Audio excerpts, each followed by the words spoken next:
Patient programme start చేద్దాం. ముందుగా హర్షిత గారు మెడల్ తరపున ఆహ్, కోక్లియర్ ఇంప్లాంట్స్ గురించి ఆహ్, తదితర వివరాలన్నీ తెలియజేస్తారు మనకి. On this day. And so నేను జస్ట్ ఒక 5-10 మినిట్స్ మాట్లాడతాను. బికాజ్ ఆ తర్వాత జ్యోతి మ్యామ్ అండ్ పరిమళ మ్యామ్ అయితే మీకు మొత్తం ట్రైనింగ్ ఇస్తారు. జస్ట్ నేను ఎందుకొచ్చాను, ఏం మాట్లాడతానంటే, మీ పిల్లలకి ఇప్పుడు హియరింగ్ లాస్ ఉంది అని తెలిసింది. ఇద్దరికి సర్జరీ అయింది, మెషిన్ ఇచ్చారు. సో ఈ తర్వాత మీరేం చెయ్యాలి అనేది. ఓకే. సో ఫస్ట్ మీ పిల్లలు వినాలి, మాట్లాడాలి అంటే ఏం చేయాలి? ఒక మంచి మెషిన్ పెట్టాలి. ఈదర్ హియరింగ్ ఎయిడ్ లేకపోతే సర్జరీ అయిన తర్వాత కాక్లియర్ ఇంప్లాంట్ సర్జరీ చేపించాలి. సో ఫస్ట్ అయితే హియరింగ్ సొల్యూషన్, బెస్ట్ సొల్యూషన్ ఇస్తేనే వాళ్ళు, అది కూడా 2 చెవికి. 2 చెవి ఎందుకు ఇంపార్టెంట్ అంటే, మేము నార్మల్‌గా కూడా 2 ఇయర్స్ నుంచి వింటాం. ఒక్క చెవి బ్లాక్ చేసుకుంటే వినగలము క్లియర్‌గా. సో అలా ఉన్నప్పుడు 2 చెవికి సౌండ్ వెళ్ళాలి. త్రూఅవుట్ ద డే మీ పిల్లలు సౌండ్స్ అనేది వినాలి. అండ్ ఆ ఎన్విరాన్మెంట్, వాళ్ళ చుట్టూరా ఉన్న ఎన్విరాన్మెంట్ ఎలా ఉండాలంటే, అన్ని సౌండ్స్ వింటూ ఉండాలి. సౌండ్స్ అంటే జస్ట్ క్వాంటిటీ కాదు, అంటే అమౌంట్. ఇంత సౌండ్స్, ఒక 100 సౌండ్స్ విన్నారు, 1000 సౌండ్స్ విన్నారు అనేది కాదు. క్వాలిటేటివ్ సౌండ్ విన్నారా లేదా? అంటే 100 సౌండ్స్, 1000 సౌండ్స్‌లో వాళ్ళకి ఇన్ఫర్మేషన్ ఏదైనా వెళ్తుందా లేదా అనేది తెలుసుకోవడం. సో అది చేయాలి. దెన్ నెక్స్ట్ ఇది. ఆ తర్వాత థెరపీ అనేది మీకు చాలా చాలా ఇంపార్టెంట్. మీరు హియరింగ్ ఎయిడ్స్ తీసుకుంటారు, అది జస్ట్ ఒక మెషిన్. కాక్లియర్ ఇంప్లాంట్ చేపించుకుంటారు, అక్కడ సర్జరీ ఒకటి అవుతుంది. అండ్ ఆ తర్వాత మెషిన్ పెట్టి స్విచ్ ఆన్ చేస్తారు. అవి 2 జస్ట్ ఒక 20% ఆఫ్ ద పార్ట్. మిగతా 80% ఏదైతే ఉందో మీ చేతుల్లో ఉంటుంది. బికాజ్ మెషిన్ అనేది మ్యాజికల్ డివైస్ కాదు. లేదా జ్వరం వచ్చినప్పుడు మందు తీసుకున్న తర్వాత జ్వరం తగ్గిపోతుంది, అలాంటి మెషిన్ కాదిది. సో ఇది మ్యాజిక్ కాదు, ఇదంతా మీ హ్యాండ్‌లో ఉంటుంది. ఈ ఇంప్లాంట్స్ కానీ హియరింగ్ ఎయిడ్స్ ఏం చేస్తాయంటే, ఆ హియరింగ్ ఏదైతే లేదో మీ పిల్లలకి, అది దాన్ని రీస్టోర్ చేస్తుంది. అండ్ స్పీచ్ సౌండ్స్ లేకపోతే ఎన్విరాన్మెంటల్ సౌండ్స్‌కి యాక్సెస్ ఇస్తుంది. అంటే అది వినడానికి శక్తి ఇస్తుంది.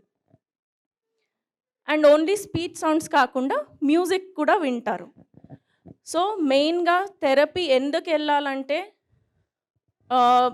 మీకు మీ అందరికీ ప్రొఫెషనల్ ట్రైనింగ్ అనేది ఇంపార్టెంట్, ప్రొఫెషనల్ సపోర్ట్. మీరు పేరెంట్స్ ఓకే. చాలామంది ఇప్పుడు మయూరి గారు మాట్లాడారు, 3 ఇయర్స్ వరకు గుర్తించలేదన్నారు. సెకండ్ పాప పుట్టినప్పుడే గుర్తించారు. అవన్నీ కాకుండా మీరు కూడా ఇప్పుడు మీకు గుర్తించిన తర్వాత ఏం చేయాలంటే, మీరొచ్చి మీ పిల్లలకి థెరపీ తీసుకుంటారు. అలాగే మీ చుట్టూరా ఉంటారు ఎవరైనా, మీ నేబర్స్ కానీ, మీ రిలేటివ్స్‌లో, వాళ్ళకి కూడా ఇన్ఫర్మేషన్ ఉండదు. బట్ మీ దగ్గర ఇన్ఫర్మేషన్ ఉంది కాబట్టి అది నాలెడ్జ్ షేరింగ్ అనేది ఉంటుంది. సో మీరు పట్టిన కష్టం వాళ్ళు పడకూడదు అనేది. సో తొందరగా వాళ్ళకి హెల్ప్ చేయొచ్చు మీరు. ఓకే. అండ్ ప్రొఫెషనల్ సపోర్ట్ ఉంటే మీకేమవుతుంది, ఓకే ఈరోజు మెషిన్ పెట్టారు, మీరేమనుకుంటారు స్టార్టింగ్‌లో, ఓహ్! ఈరోజు మెషిన్ పెట్టారు కదా, అన్ని సౌండ్స్ వచ్చేస్తాయి, అన్నీ వింటాడు, అన్నీ మాట్లాడతారు. బట్ అలా కాదు.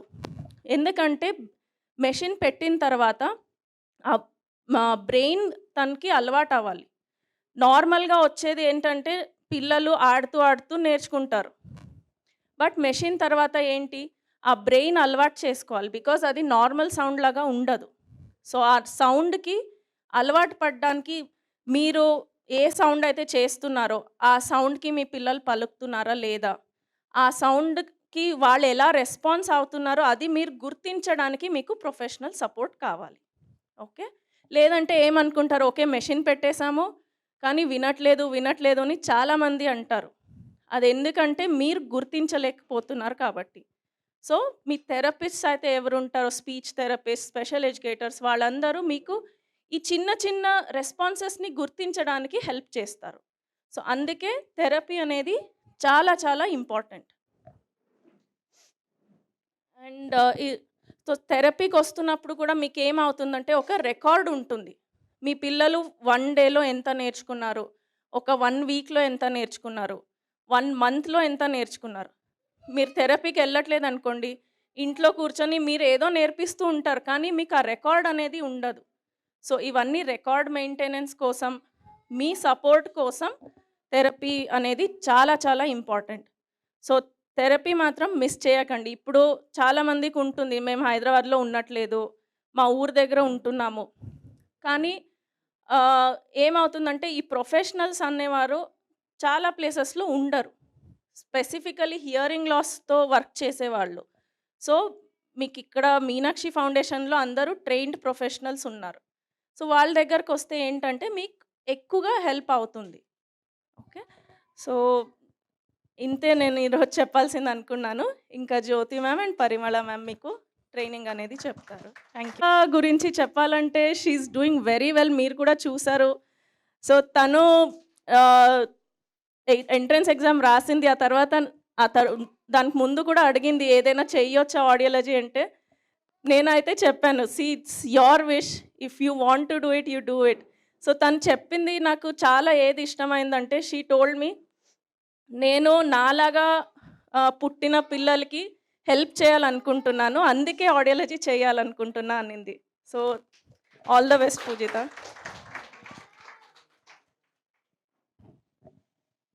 థ్యాంక్ యూ హర్షిత గారు.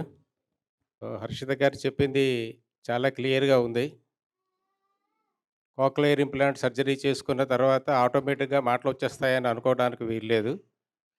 సో, ఖచ్చితంగా ఒక పద్ధతి ప్రకారం వర్క్ చేయాలి. ఆ వర్క్ చేస్తేనే పిల్లలకి మాటలొస్తాయి. సో, ఇదంతా అందరూ గమనించుకోవాలి. హియరింగ్ ఎయిడ్స్ కూడా అంతే. ఆహ్, ఇప్పుడు మన సెషన్ స్టార్ట్ చేద్దాము. సెషన్ స్టార్ట్ చేయడానికి ముందు ఒక 10 నిమిషాలు I will take you through కొన్ని బేసిక్స్ గురించి ఆహ్, అందరూ తెలుసుకుంటే బాగుంటుందనే ఉద్దేశంతో చిన్న ప్రెజెంటేషన్ తయారు చేశాము. నా గురించి చెప్పాలంటే మా అమ్మాయికి కూడా హియరింగ్ లాస్ ఉండింది. ఆహ్, 1990లో తను 2 సంవత్సరాల వయసున్నప్పుడు మాకు తెలిసింది. హైదరాబాద్‌లో అప్పుడు ఇటువంటి ఫెసిలిటీస్ ఏమీ లేవు. సో, అందుకోసం మేము స్పెషల్ ట్రైనింగ్ కోసం చెన్నై తీసుకెళ్ళాము. సో, ఆ అమ్మాయి మాలాగే మాట్లాడాలి, మాలాగే ఇండిపెండెంట్‌గా బతకాలి, ఎవరి మీద ఆధారపడి ఉండకూడదు. ఈ 3 ఆహ్, ప్రధాన ఆబ్జెక్టివ్స్. సో, వాటి కోసం మేము ఎక్కడిస్తారు ట్రైనింగ్ అని వెతికి మద్రాసులో ఫార్చునేట్‌గా ఒక బాల విద్యాలయ అనే స్కూల్ దొరికితే అక్కడికి వెళ్లి జాయిన్ చేశాము. సో, హియరింగ్ ఎయిడ్స్ వాడుతుంది. 2 చెవుల్లోనే హియరింగ్ ఎయిడ్స్ వాడుతుంది. తనకి కేవలం ఇంగ్లీష్‌లో మాట్లాడుతుంది. ఆహ్, తను 5 సంవత్సరాలు ట్రైనింగ్ అయిన తర్వాత నార్మల్ స్కూల్‌లో జాయిన్ అయింది హైదరాబాద్ వచ్చేసి. ఆహ్, నెక్స్ట్ ఇంటర్మీడియేట్ అయిపోయిన తర్వాత బీఎస్సీలో జాయిన్ అయింది. బీఎస్సీ అయిపోయిన తర్వాత ఐఐటీ మద్రాసులో ఎంఎస్సీలో జాయిన్ అయింది. ఎంఎస్సీ కెమిస్ట్రీ అయిపోయిన తర్వాత టాటా ఇన్‌స్టిట్యూట్ ఆఫ్ ఫండమెంటల్ రీసెర్చ్‌లో పీహెచ్‌డీ చేసింది బయాలజీలో. అక్కడ బయాలజీలో పీహెచ్‌డీ అయిపోయిన తర్వాత ప్రస్తుతం అమెరికాలో సైంటిస్ట్‌గా ఉంటుంది. Post doctoral సైంటిస్ట్‌గా. సో, మేము అనుకున్నది మేము సాధించామని అనుకుంటున్నాము. సో, తను మాట్లాడుతుంది. తన మట్టుకు తను బతుకుతుంది. సొంతంగా దాని ఇంట్లో అది ఉంటుంది. కారు డ్రైవ్ చేసుకుంటుంది. సో, సంపాదించుకుంటుంది. అవసరమైతే మాకు డబ్బులిస్తది. సో, మా దగ్గర నుంచి ఇంక డబ్బులు తీసుకోవడం ఎప్పుడో మానేసింది పీహెచ్‌డీలో చేరిన వెంటనే. సో, ప్రతి ఒక్కళ్ళు హియరింగ్ లాస్ ఉన్న ప్రతి పిల్లలు ముందులో అందరికీ ఇలాగే భయం ఉంటది. నిరాశ వచ్చేస్తది. నిస్పృహ వచ్చేస్తది. అయ్యయ్యో! ఏం జరిగిపోతుందో, మా పిల్లలు ఏమైపోతారో అన్న భయం ఉంటది. కానీ ఆ భయం ఉండకూడదు. ఒక పద్ధతి ప్రకారం పనిచేయాలి. ఆహ్, ఈ ఈ ప్రయాణంలో మొదటి 5 సంవత్సరాలు చాలా చాలా ఇంపార్టెంటు. ఈ మొదటి 5 సంవత్సరాల్లో టీచరు తాలూకా బాధ్యత ఆహ్, ఆహ్, ఏంటిది కంట్రిబ్యూషను ఎంతుంటుందో, అంతే తల్లిదండ్రుల బాధ్యత కూడా ఉంటది. ఈ స్కూలుకి పంపించేస్తే ఆళ్ళు బాగు చేసేస్తారు అనుకోకూడదు. వాళ్ళు చాలా కష్టపడి అన్నీ ఇన్‌పుట్ ఇస్తారు. ఇంటి దగ్గర కూడా మనం అదే విధంగా కష్టపడాలి. ఈ 4, 5 ఇయర్స్ మనం పిల్లల మీద పెట్టుబడి పెడితే ఆ తర్వాత జీవితాంతం ఇంకా వాళ్ళ వైపు మనం చూసుకోవాల్సిన అవసరం ఉండదు. సో, ఇది ఇంపార్టెంట్. ఎర్లీగా టేకప్ చేయడం అనేది చాలా ఇంపార్టెంట్. సో, నౌ మనం ఈ ప్రాసెస్‌లోకెళదాం.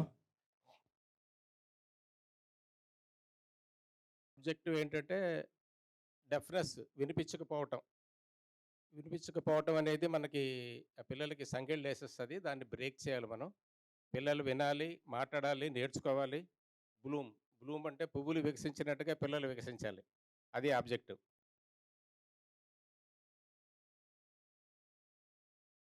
ఇదంతా మనకు అవసరం లేదు. ఎందుకు డఫ్ అండ్ డంబ్ అని అంటారు మన వాళ్ళు. అలవాటైపోయింది చిన్నప్పటి నుంచి డెఫ్, డెఫ్, డెఫ్ అన్నాం. డెఫ్‌తో పాటు డంబ్ అనేది కూడా అలవాటైపోయింది మనకి. డెఫ్ అండ్ డంబ్ అంటారు. సాధారణంగా 90% మంది డెఫ్ వినిపించదు అని అనరు. చెవుడు, మూగ 2 కలిపే చెప్తారు. సో, ఆ మూగ అనేది చెప్పకూడదు. కేవలం చెవుడు, కేవలం వినిపించదని మాత్రమే చెప్పాలి. డెఫ్ అని మాత్రమే చెప్పాలి. మీ అందరూ కూడా గుర్తుపెట్టుకోండి. మీ పిల్లల్ని ఎవరైనా డెఫ్ అండ్ డంబ్ అంటే మీరు ఒప్పుకోకండి. డంబ్ కాదు. He is only deaf. He can speak. She can speak. ఇది మీరు చెప్పాలి ఫర్మ్‌గా. అసల పిల్లలు ఎలా వింటారు?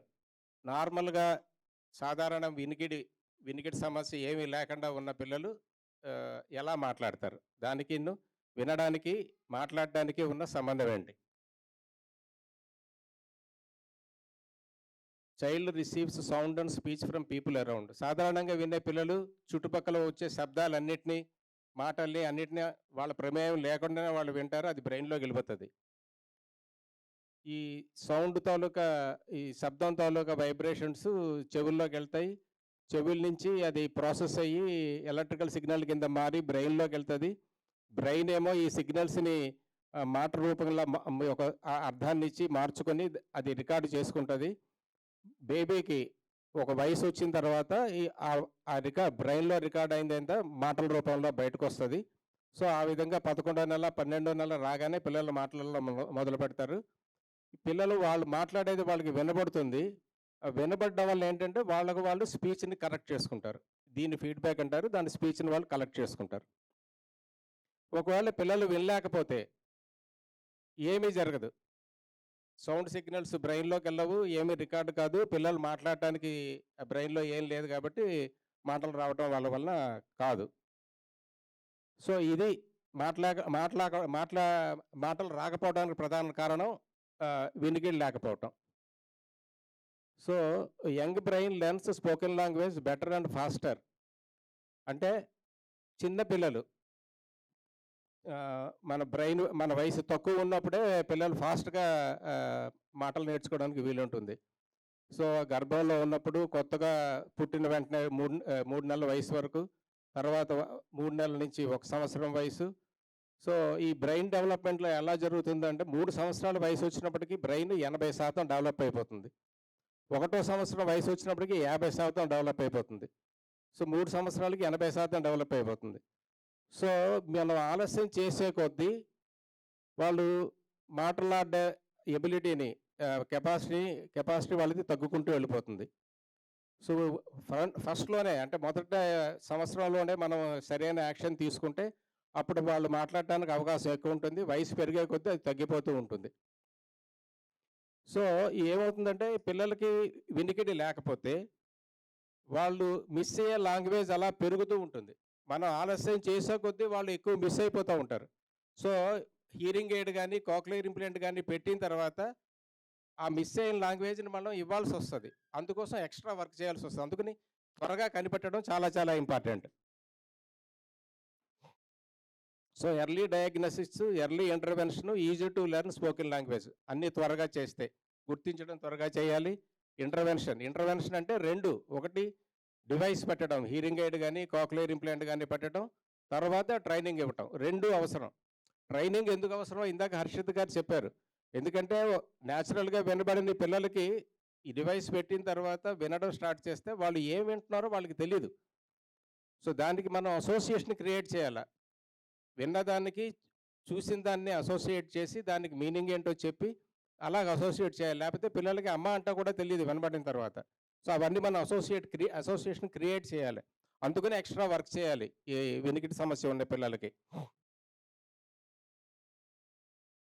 Late diagnosis, late intervention, difficulty to learn spoken language. So ఆలస్యం అయిందంటే మాత్రం స్పోకెన్ లాంగ్వేజ్ నేర్చుకోవడం కష్టం అవుతుంది. తక్కువ ఏజ్లో ఉండేటప్పుడు వేగంగా నేర్చుకుంటారు. వయసు ఎక్కువైపోతే అదే కష్టం అవుతుంది. సో WHO అంటే వరల్డ్ హెల్త్ ఆర్గనైజేషన్ అనేది ఒక రూల్ పెట్టింది. పుట్టిన నెలలోగా స్క్రీనింగ్ చేయాలి, 3 నెలల్లోగా డయాగ్నోసిస్ చేయాలి. స్క్రీనింగ్ అంటే ఇనీషియల్గా పుట్టిన వెంటనే చూస్తారు అసలు వింటున్నారా వినట్లేదా అని. వెంటనే కన్ఫర్మ్ చేయరు. మళ్ళా స్క్రీనింగ్ 2 సార్లు 3 సార్లు రిపీట్ చేస్తారు. చేసిన తర్వాత ఫైనల్గా టెస్ట్ చేసి డయాగ్నోసిస్ చేసి అవును వినికిడ్ ప్రాబ్లం ఉంది, లాస్ ఉంది, హీరింగ్ లాస్ ఉంది అని కన్ఫర్మ్ చేస్తారు. సో ఆ డయాగ్నోసిస్ అనేది 3 నెలలు కంప్లీట్ చేయమంటారు. ఇంటర్వెన్షన్ అనేది 6 నెలల కల్లా స్టార్ట్ చేయమంటారు. అంటే డివైస్ పెట్టడం, థెరపీ ఇవ్వటం 2 కూడాను 6 నెలల కల్లా స్టార్ట్ చేయాలి. కానీ మన దేశంలో ఏమవుతుంది, మనం అసలు పట్టించుకోము. 2 సంవత్సరాల దాకా మనం పట్టించుకోం. వింటున్నాడా లేదా అనేది కూడా మనం గమనించాం. ఆ మాటలు వస్తాయిలే, మాటలు రాకపోతే వస్తాయిలే, 5 ఏళ్ళకి వచ్చాయి పలానా వాళ్ళకి, 4 ఏళ్ళకి వచ్చాయి పలానా వాడికి, 5 ఏళ్ళకి వచ్చాయి, వెయిట్ చేద్దాం అని. దీనివల్ల ఎక్కువ సమస్యలు వస్తాయి. ఇంకో సమస్య ఏంటంటే ఒకవేళ వినికిడి సమస్య ఉందని తెలిసినా నలుగురికి చెప్పుకోరు. అదొక అవమానం కింద భావిస్తారు. వాళ్ళలో వాళ్ళే ఉంచేసుకుంటారు. దానివల్ల వాళ్ళు ఎక్కడ హెల్ప్ తీసుకోరు. సో ఈ సమస్యలు కూడా మనకు ఉన్నాయి. ఇవన్నీ మనం అధిగమించాలి. సో ఇంతే నేను చెప్పాలి. సో అది చెప్పేస్తాను. Now I would request our resource persons doctor Jyothi and Shrimati Parimala to come and occupy the dais. Doctor Jyothi please. So బ్రీఫ్గా ఈరోజు మన రిసోర్స్ పర్సన్స్ స్పీకర్స్ గురించి. ఈరోజు మనతో 2 విశిష్టమైన మహిళలు ఉన్నారు. ఇద్దరూ కూడా వినికిడి సమస్య గల పిల్లలకు శిక్షణ ఇవ్వడంలోనూ, ఆ పిల్లల తల్లులకు తర్ఫీదు ఇవ్వడంలోనూ నిష్ణాతులు.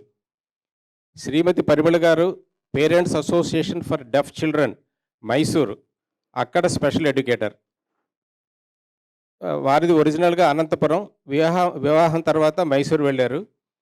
ఈమె తన అక్క కొడుకుకు సహాయంగా ఈ పిఏడిసి సెంటర్కు వెళ్తూ ఈ ట్రైనింగ్ విధానానికి ముగ్ధులై ఆ పద్ధతిని నేర్చుకున్నారు. ఈమె ఇంట్రెస్ట్ని గమనించి శ్రీమతి రత్నా శెట్టి గారు టీచర్గా అక్కడ అవకాశం ఇచ్చారు.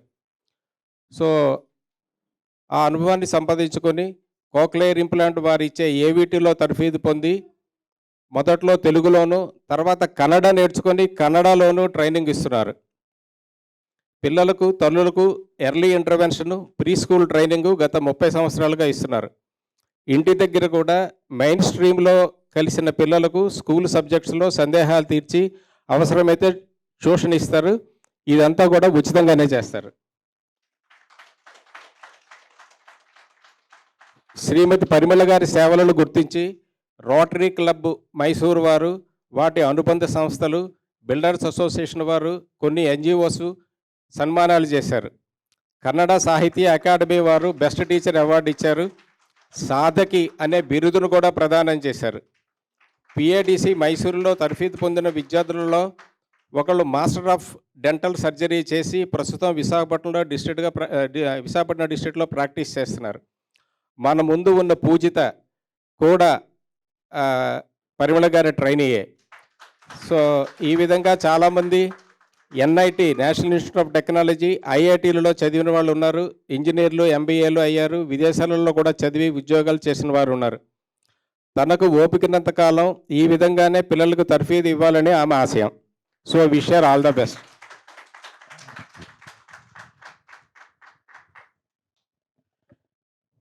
శ్రీమతి డాక్టర్ జ్యోతి, ఈమె చదువుల తల్లి, అసాధారణ ప్రతిభా పాఠవాలున్న వ్యక్తి. 2 మాస్టర్స్ డిగ్రీలు, మనస్తత్వ శాస్త్రం సైకాలజీ, తర్వాత తత్వశాస్త్రం ఫిలాసఫీ చేశారు. డిప్లొమా ఇన్ స్పెషల్ ఎడ్యుకేషన్ చేశారు. తర్వాత మాస్టర్స్ ఇన్ ఎడ్యుకేషన్ చేశారు. ఆ తర్వాత పరిశోధన అంటే రీసెర్చ్ చేసి ప్రత్యేక విద్య స్పెషల్ ఎడ్యుకేషన్లో రీసెర్చ్ చేసి డాక్టరేట్ పట్టా పొందారు. 10 సంవత్సరాలు ప్రైమరీ స్కూల్ ఉపాధ్యాయులుగా చేశారు. 32 సంవత్సరాలు national institute of hearing handicapped, ప్రస్తుతం దాన్ని Ali Yavar Jung national institute for speech and hearing disabilities అని అంటారు. దాంట్లో 32 సంవత్సరాలు స్పెషల్ ఎడ్యుకేటర్గా పనిచేశారు. సో ఎందరో చిన్నారుల జీవితాలలో వెలుగు నింపారు. వాళ్ళ తల్లిదండ్రుల మనసుల్లో ఆశ నింపారు. నిరాశ, నిస్పృహలు తొలగించారు. Early intervention, pre school training వీరు అక్కడ ఉన్న సమయంలో ఉచ్చ స్థితికి చేరుకుంది. సో ఎన్ఐహెచ్హెచ్‌లో ఒక ఒక స్టేజ్‌లో ఎర్లీ ఇంటర్వెన్షను, ప్రీ స్కూలు నడిచిందంటే కేవలం డాక్టర్ జ్యోతి గారి వల్లే నడిచింది. ఎంతోమంది చిన్నారులు వినడం, మాట్లాడడం నేర్చుకుని సర్వతోముఖాభివృద్ధి చెంది పెద్ద చదువులు చదివి జీవితంలో స్థిరపడ్డారు. మనం ఈ సంవత్సరం వరల్డ్ హీరింగ్ డేకి ఛాంపియన్ అవార్డ్స్ ఇచ్చినప్పుడు 6 ఆమె స్టూడెంట్స్‌కి మనం ఇచ్చాం గాంధీ హాస్పిటల్‌లో. ఇదే కాకుండా సో ఇంతే కాకుండా ఆంధ్రప్రదేశ్ ప్రభుత్వపు ఆహ్, గ్రామీణ, ఆదివాసీ ప్రాంతాలలో 1700 ఎర్లీ చైల్డ్‌హుడ్ ఎడ్యుకేషన్ సెంటర్స్ నెలకొల్పడంలో తోడ్పడ్డారు. మండల, జిల్లా స్థాయిలో అధికారులకు ఈ సెంటర్లు నడపడంలో తర్ఫీదు ఇచ్చారు. రాష్ట్ర ప్రభుత్వం 2008-12 మధ్యలో గ్రామీణ పేదరిక నిర్మూలన సంస్థకు ఈమె సేవలను తీసుకుంది. ఆర్‌సీఐ అంటే రిహాబిలిటేషన్ కౌన్సిల్ ఆఫ్ ఇండియా వారి ఆధ్వర్యంలో ఈ national institute for speech and hearing డిజబిలిటీస్‌లో వినికిడి సమస్య గల పిల్లలకు చైల్డ్‌హుడ్ ఎడ్యుకేషన్‌లో తర్ఫీదు ఇచ్చారు. తల్లులకు కూడా శిక్షణ నిర్వహించారు. వినికిడి సమస్య గల పిల్లలు ఈ విద్యావేత్తల సంస్థకు ఒక పరిశోధన 25 పరిశోధన పత్రాలు సమర్పించారు. రాష్ట్ర ప్రభుత్వం నిర్వహించిన అంతర్జాతీయ సమావేశం సింగపూర్‌లో కూడా పరిశోధన పత్రం సమర్పించారు. ఉత్తమ ఉపాధ్యాయురాలు, ఉత్తమ విద్యావేత్త, ఉత్తమ పరిశోధనా పత్రం వంటి పురస్కారాలు ఎన్నో అందుకున్నారు. వీరు రాసిన వ్యాసాలు ఈనాడు, సాక్షి వంటి చాలా దినపత్రికలు, దేశ విదేశ మ్యాగజైన్స్, జర్నల్స్‌లో ప్రచురించబడ్డాయి. జర్నల్స్ కోసం ఇతర పరిశోధకులు రాసిన పత్రాలను 75 వరకు ఈమె సమీక్షించారు. ప్రస్తుతం జ్యోతి డెవలప్మెంట్ సెంటర్ స్థాపించి తన మంచి పనిని కొనసాగిస్తున్నారు. చాలామంది విద్యార్థులకు ఎంఈడి అది master of education, MPhil, PhD చేస్తున్న విద్యార్థులకు గైడ్గా వ్యవహరిస్తున్నారు. వారు ఈరోజు మనతో ఉండడం మన అదృష్టం. We share all the best. Now I hand over the process to Srimathi Parimala garu. ఇక్కడ మీతో పాటు నేను ఇక్కడ చాలా గట్టికులు ఉన్నారు అందరూ. వాళ్ళ వాళ్ళ ఫీల్డ్లలో ఎంతో సాధించిన వాళ్ళు ఉన్నారు. వాళ్ళ ముందు నేను చాలా చిన్నగా ఉన్నానన్నమాట. కానీ మాట్లాడుకుందామన్నారు. సో మనం మాట్లాడుకుందాం. నేనేం స్పీచ్ ఇవ్వడానికి దీనికి నాకు ఎప్పుడు పిల్లలతో, తల్లులతో మాట్లాడే అలవాటు. ఇలా నిలబడుకొని స్పీచ్‌లు ఇవ్వడము ఇవంతే అంత అలవాటు లేదు నాకు. ఎక్కడో వెళ్తే కూడా నేను పేరెంట్స్‌తోనూ, పిల్లలతోనే మాట్లాడుతూ ఉంటాను. కానీ మాట్లాడతాను. ఉదయం 10 గంటల నుంచి 3:30 దాకా మాట్లాడుతూనే ఉంటాను మా పిల్లలతో. తర్వాత ఇంటిలో 6 గంటల నుంచి సుమారు 8 గంటల వరకు కూడా మాట్లాడుతుంటాను. అలాగా మాట్లాడుకుందాం మనం ఇప్పుడు. సో మాట్లాడండి. మాట్లాడగలమా? మాట్లాడలేం. టాపిక్ తెలియదు. ఏం మాట్లాడాలి తెలియదు. నేనెవరు అని కొంచెం బ్రీఫ్‌గా చెప్పినారు కానీ నాతో మీరు ఏం మాట్లాడాలని కూడా మీకు తెలియదు. సో ఇది ఒక సమస్య. టాపిక్ తెలియకుండా, ఏం మాట్లాడాలి తెలియకుండా, భాష వచ్చినా కూడా మాట్లాడేది కష్టం. మాట్లాడలేం. మరి వినికిడి ఉన్న మనకే ఈ సమస్య అనిపిస్తే ఇంకా వినికిడి లేని పిల్లలగా ఏది ఎలా ఉంటుంది? ఇంకొకటి నేను పెడతాను. అర్థమైందా? అర్థం కాలేదు. ఎందుకంటే క్లారిటీ లేదు. నేను మైసూరుకి వెళ్తాను అని చెప్పాను. ఎవ్వరికీ అర్థం కాలేదు. క్లారిటీ లేరు. క్లారిటీ లేకపోతే కూడా మనకు భాష అర్థం కాదు. తర్వాత ನಾನು ಮೈಸೂರಲ್ಲಿ ಹುಟ್ಟಿದ್ದೀನಿ. ಮೈಸೂರಲ್ಲಿ ಈಗ ಸ್ಕೂಲಲ್ಲಿ ಕೆಲಸ ಮಾಡ್ತಾ ಇದ್ದೀನಿ. ನಾನು ಮೈಸೂರಿಂದ ಬಂದಿದ್ದೀನಿ. 3 ದಿನದಿಂದ ಇಲ್ಲಿದ್ದೀನಿ. అర్థమైందా? లేదు. సో భాష తెలియకపోతే కూడా మనకు అర్థం కాదు. ఇవి సమస్యలు. మనకే ఈ సమస్య ఉంటే బాగా వినిపించుకుంటాము, ఒక భాష బాగా తెలుసు. కానీ మనకు కొన్ని సమస్యలుగానే ఉంటాయి. అలాంటిది చెవులు వినిపించవు, భాష లేదు, ఏమైతుంది తెలీదు. అలాంటి వాళ్ళకి ఎన్ని సమస్యలుంటాయి అని మనం తెలుసుకోవాలి. భాష ఎందుకు కావాలి మనకు? ఒకరినొకరు భావాలు చెప్పుకోవటానికి, ఒక కమ్యూనికేషన్‌కి భాష కావాలి. మరి భాష లేకపోతే ఎన్ని నుండి మనం దూరమైతాం అనేది చెప్పనలవి కాదు. ఒకటి సమాజం నుండినే దూరమైపోతాం భాష లేకపోతే. మాటలు రాకపోతే మా హెలెన్ కెల్లర్ అని ఒక ఆవిడ తన ఆటోబయోగ్రఫీలో రాసుకుంది. ఆహ్, తను పుట్టు చెవుడు మళ్ళీ ఆహ్, బ్లైండ్ 2 ఉన్నాయి. తను రాసుకుంది. ఒకవేళ ఫెయిరీ వచ్చి నన్ను ఏం కావాలి అని అడిగితే, నేను చెవులివ్వండి నాకు అని అడుగుతాను అని. కానీ మనం ఎక్స్‌పెక్ట్ చేయలేదు కదా! కళ్ళిమ్మంటుందేమో అనుకున్నాం. అంటే చెవిటితనము అంత చాలా చెప్పనలవి కానటువంటి ఒక అగమ్య గోచరమైన ఒక ఆహ్, అవిటితనం. దీన్ని ఇప్పుడు చాలా ముందుకొచ్చింది. ప్రపంచంలో చాలా ఆహ్, ఎక్స్‌పెరిమెంట్స్ జరిగాయి. ముందులాగా కాదు. మంచి డివైజెస్ వచ్చినాయి. ఆపరేషన్ వచ్చింది. అన్నీ సరే వేసుకోవచ్చు. వినికిడొస్తుంది. వినిపించుకోవటం వస్తుంది. మళ్ళీ క్లారిటీ లేదు అంటే గూడా వినిపించుకోలేమని చెప్పాం గదా! దానికి మనకు సపోర్టర్స్ ఉన్నారు. ఆడియాలజిస్ట్ ఉన్నారు. డాక్టర్స్ ఉన్నారు. వాళ్ళు టెస్ట్ చేస్తారు. మంచి డివైస్ ఇస్తారు. క్లారిటీగా వినిపించేటట్టు చేస్తారు. అయితే క్లారిటీగా వినిపించినంత మాత్రాన మనకు భాష రాదు. భాష రావాలి అంటే ఎందుకు రాదంటే ఏ డివైస్ అయినా కూడా మేడం గారు చెప్పారు ఇంతకు ముందే. మనకు న్యాచురల్‌గా ఉన్న హియరింగ్‌కి సమానం కాదు. ఏ శబ్దం పోతుంది అంతే. భాష పోదు. మరి భాషకు, శబ్దానికి ఏంటి డిఫరెన్స్ అనేది కూడా తెలుసుకోవాలి. ఆహ్, మొదటి నుంచి మనం వినిపించుకుంటూ వస్తే భాష తెలుస్తుంది. దానికి ఏమొస్తాంది, మాట్లాడుతున్నారు అని మనకుగా తెలిసిపోయింది. కాబట్టి మనకు చెవుల ఇంపార్టెన్స్ అంత తెలీదు. ఈ ఫీల్డ్‌లోకొచ్చిన తర్వాత అనిపిస్తుంది. ఆహా! మనం ఎంత అదృష్టవంతులము, మనం ఎంత వింటున్నాము అని. సో, ఆహ్, పుట్టినప్పటి నుంచి వినిపించుకుంటాము, మాట్లాడుతున్నాము, అర్థమైతా ఉంది. మన పిల్లలకు కూడా మనం అర్లీ ఇంటర్వెన్షన్ గురించి ప్రసాదరావు గారు సార్ చెప్పారు. త్వరగా కనిపెట్టుకొని మనము మిషన్ వేసుకుంటేనేమో అయితుంది. కానీ వేరే దీనిలాగా ఆహ్, సర్జరీనో ఏనో ఇది చేసుకుంటే గాయం మేలైపోయింది.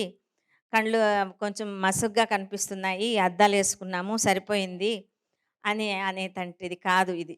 మెషిన్ ఏసుకున్నంతనే మనకి భాష రాదు పిల్లలకి. అది ట్రైనింగ్ వల్లనే వస్తుంది. సరే ట్రైనింగ్ ఆడియాలజిస్ట్ దగ్గరికి వెళ్తాము. ఫోన్ ఇస్తారు. ఫోన్ తీసుకోమంటారు. ఇలా వెంకటరామన్ ఫౌండేషన్ లాగా ఎవరో ఒకరు ఫోన్ ఇస్తే దాన్ని వేసుకుంటాము. సరే. మరి ఫోన్ ఇచ్చినారు. శబ్దాలు వినిపిస్తున్నాయి. ఇంక వచ్చేస్తుంది అనుకుంటే అది చాలా తప్పు. ఎందుకంటే పిల్లాడికి ఏమీ తెలీదు. ఏదో శబ్దం పోతాంది. కుక్క మరుగుతూ ఉంటుంది. కానీ కుక్క మొరిగేది భౌ భౌ అనిపిస్తుంది అని దీన్ని కుక్క మొరగటం అంటారు అని బా పిల్లోనికి తెలీదు. సో, అవన్నీ మనం నేర్పించాల్సి ఉంటుంది. Learn to listen, listen to learn అని సౌండ్స్ ఉంటాయి. అవన్నీ నేర్పించి ఇది చేసుకుంటే సరే ఆడియాలజిస్ట్ దగ్గరికి వెళ్తాము. స్పీచ్ థెరపీ తీసుకుంటాము. స్పీచ్ థెరపీ తీసుకుంటా 1 అవరు లేక 45 మినిట్స్ ఇస్తారు.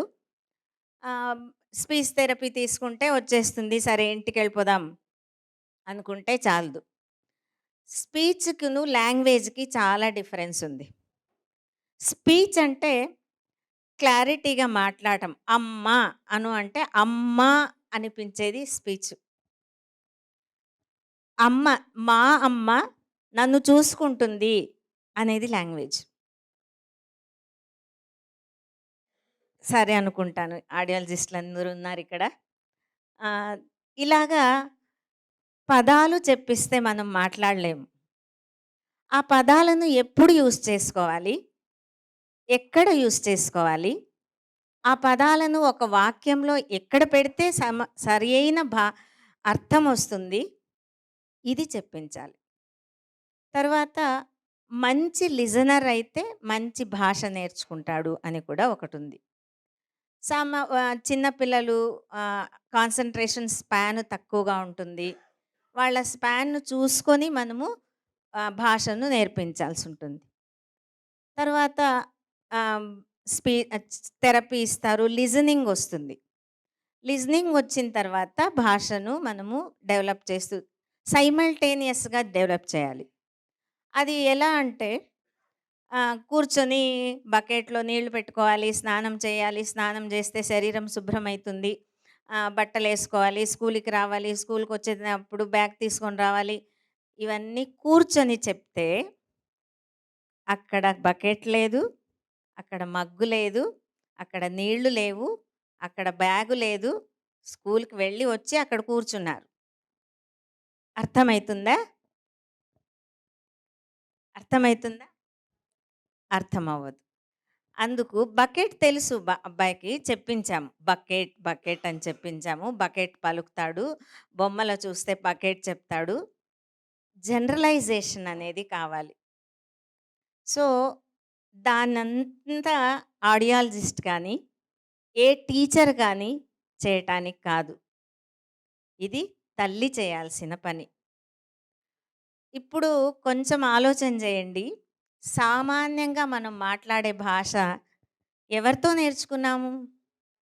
స్కూల్‌కెళ్ళి నేర్చుకున్నామా? పుస్తకంలో చదివి నేర్చుకున్నామా? లేదు. 80% ఆఫ్ ద లాంగ్వేజ్ మనం ఏం మాట్లాడతామో అదంతా మనం తల్లితో విని, వేరే వాళ్ళతో విని నేర్చుకున్నాం.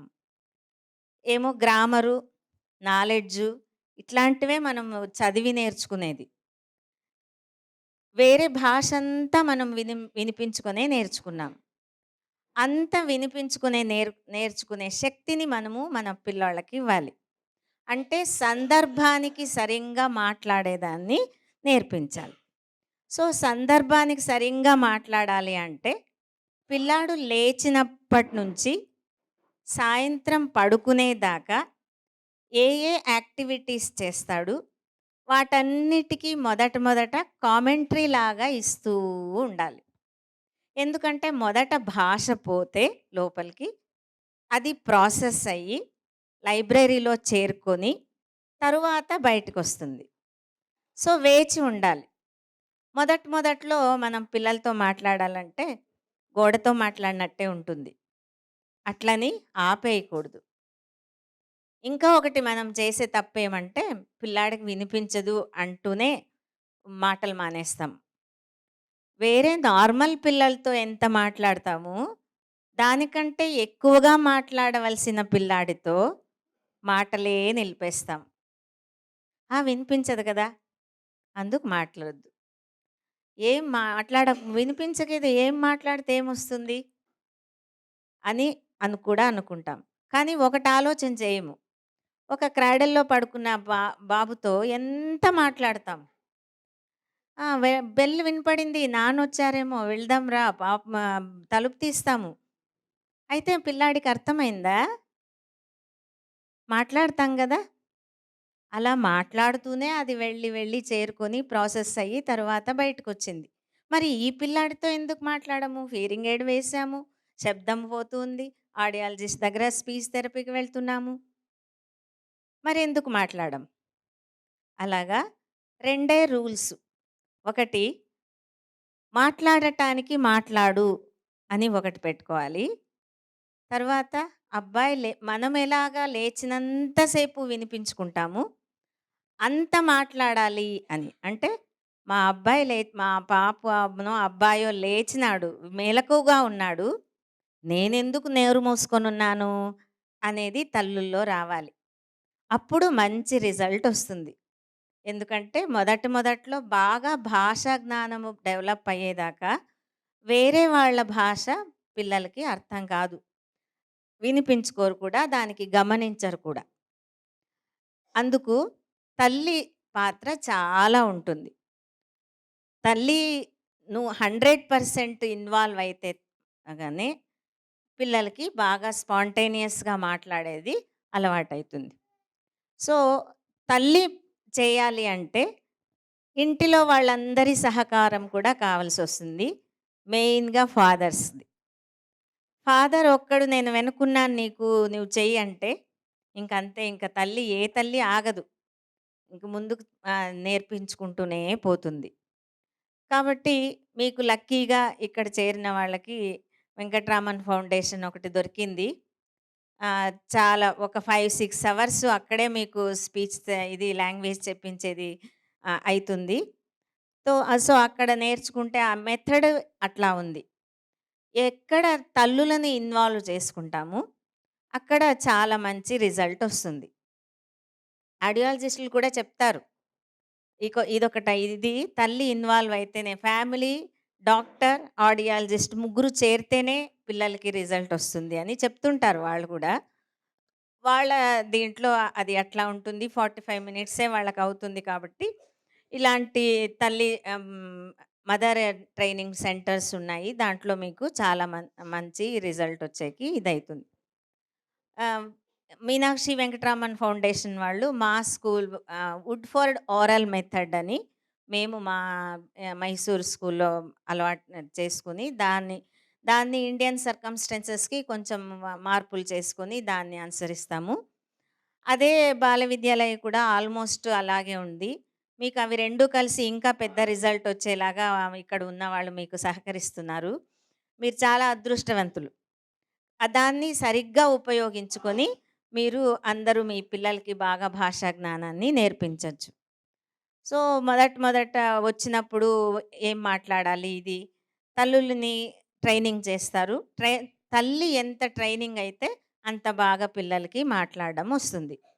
మళ్ళీ స్కూల్లో ఏం చేస్తారు, ప్రతి 2 నెలలకొకసారి వాళ్ళు ఇంటర్‌చేంజ్ మదర్‌నే టీచర్‌గా ఉపయోగించుకొని ఇంటర్‌చేంజ్ చేసేదాని నుంచి పిల్లలకు అది బెనిఫిట్, తల్లులకు అది బెనిఫిట్. తల్లి పేషెన్స్ నేర్చుకుంటుంది. కాన్ఫిడెన్స్ వస్తుంది. తను హ్యాండిల్ చేస్తున్న పిల్లాడు ఏదో మాట్లాడితేనో, ఇంకేదో చెప్తేనో, ఓహ్! ఈ పిల్లాడు మాట్లాడేటప్పుడు నా పిల్లాడు మాట్లాడ్డా వస్తుంది అని కాన్ఫిడెన్స్ వస్తుంది. తర్వాత నేనెక్కడ మిస్ అయ్యాను, వాళ్ళకి చెప్పేటప్పుడు నా బాబుకి చెప్పేటప్పుడు నేనెక్కడ మిస్ అయ్యాను అనేది తాను నేర్చుకుంటుంది. పిల్లలు కూడా వేరే వేరే వాళ్ళ దగ్గర ఎలా ఉండాలి, ఎలా బిహేవ్ చేయాలి, ఎలా ఉంటుంది బయట సమాజంలో అనేది నేర్చుకుంటారు. కంప్లీట్‌గా ట్రైనింగ్ అయ్యి వెళ్ళే వాళ్ళకి చాలా మంది దగ్గర వాళ్ళు కోపప్ అయితారు. అప్పుడు బయట నార్మల్ స్కూల్‌కి వెళితే ఎవ్వరి దగ్గర వాళ్ళకి స్పీచ్ అర్థం చేసుకునేకి కానీ, ఆహ్, వాళ్ళతో మింగల్ అవ్వటానికి కానీ ఏది సమస్య ఉండదు. మళ్ళీ మెథడాలజీ చెప్పాలంటే చాలా ఉంది. చాలా ఇది చేయాలి. కానీ ఇంకొకటి పక్కన ఎవరో తమిళ్ వాళ్ళుంటే తమిళ్ మాట్లాడేస్తారు. ప్లే గ్రౌండ్‌లో హిందీ మాట్లాడే వాళ్ళుంటే హిందీ నేర్చేసుకుంటారు. ఇంకోరెవరో కన్నడ ఉంటే కన్నడ నేర్చేసుకుంటారు. ఇంట్లో మాట్లాడే భాష తెలుగు మాట్లాడేస్తారు. ఇది మనకొచ్చుండదు యాక్చువల్‌గా. పిల్లలు నేర్చుకునేసుంటారు. ఏమంటే అది కెపాసిటీ. 5 ఏండ్ల లోపల బ్రెయిన్‌కుండే కెపాసిటీ అనమాట. సో, దాన్ని మనం బాగా ఉపయోగించుకోవాలి ఇప్పుడు కూడా. మన పిల్లలకు కూడా ఆ ఏజ్‌ని ఉపయోగించుకోవాలి. తర్వాత ఆ ఏజ్‌లో చెప్పిస్తేనే బాగా స్టెబిలైజ్ అయితుంది. స్టెబిలైజ్ అయ్యి మాట్లాడటానికి అవుతుంది. తర్వాత స్విచ్చింగ్ ఓవర్ ద సబ్జెక్ట్ అనేది చాలా పెద్ద సమస్య మన పిల్లల్లో. ఒకటే మాట్లాడుతుంటే దానిలోనే ఉంటారనమాట. మధ్యలో ఏదైనా ఇంకొకటి చెప్తే అది త్వరగా స్విచ్ ఓవర్ కారు. ఇంకంతే ఉండిపోతారు. దాన్ని కూడా మనము ఈ ట్రైనింగ్ పీరియడ్‌లో దాన్ని సెటరేట్ చేయటానికి అవుతుంది. సో, ము వయస్సు చాలా ముఖ్యం. చిన్న పిల్లలకి పిలుచుకొనొస్తే 1 ఇయరు 2 ఇయర్స్‌లో పిలుచుకొనొస్తే, మీరు ట్రైనింగ్ ఇస్తా ఉంటారు. 6 నెలలైనా, 7 నెలలైనా, 8 నెలలైనా వాళ్ళు బయటికి చెప్పకపోవచ్చు. ఎక్కువ పదాలు చెప్పచ్చు. కానీ బ్రెయిన్‌లో అది ఆహ్, స్టోరేజ్ అయితుంది. లైబ్రరీలో చేరుకుంటుంది. ప్రాసెస్ అవ్వటానికి దానికి టైం దొరుకుతుంది. ఒక్కసారిగా మాట్లాడతారు. ఆ మాట్లాడే విధానాన్ని కూడా మనము మెథడ్ లాగా చూసుకొని ఏదో ఒక మెథడ్‌ని. అదే మెథడ్ ఇది కాదు. మన పిల్లలకేమి లాంగ్వేజ్ రావాలి. స్పాంటేనియస్‌గా మాట్లాడేది రావాలి. తర్వాత కాంప్రహెన్షన్ డెవలప్ చేయాలి. సరే చెప్పిస్తాము, వాక్యాలు చెప్పిస్తాము. కుర్చీ నీలం రంగు, ఆంటీ చుడీదార్ వేసుకున్నారు, అంకుల్ లోపలికి వచ్చారు. సంభాషణ. కాంప్రహెన్షన్ గ్రహించడము. తర్వాత గ్రహించిన దాన్ని ఆహ్, మ మళ్ళీ చెప్పడం అన్నమాట. రీప్రొడ్యూస్ చేయడం. దానికి సంభాషణ కావాలి.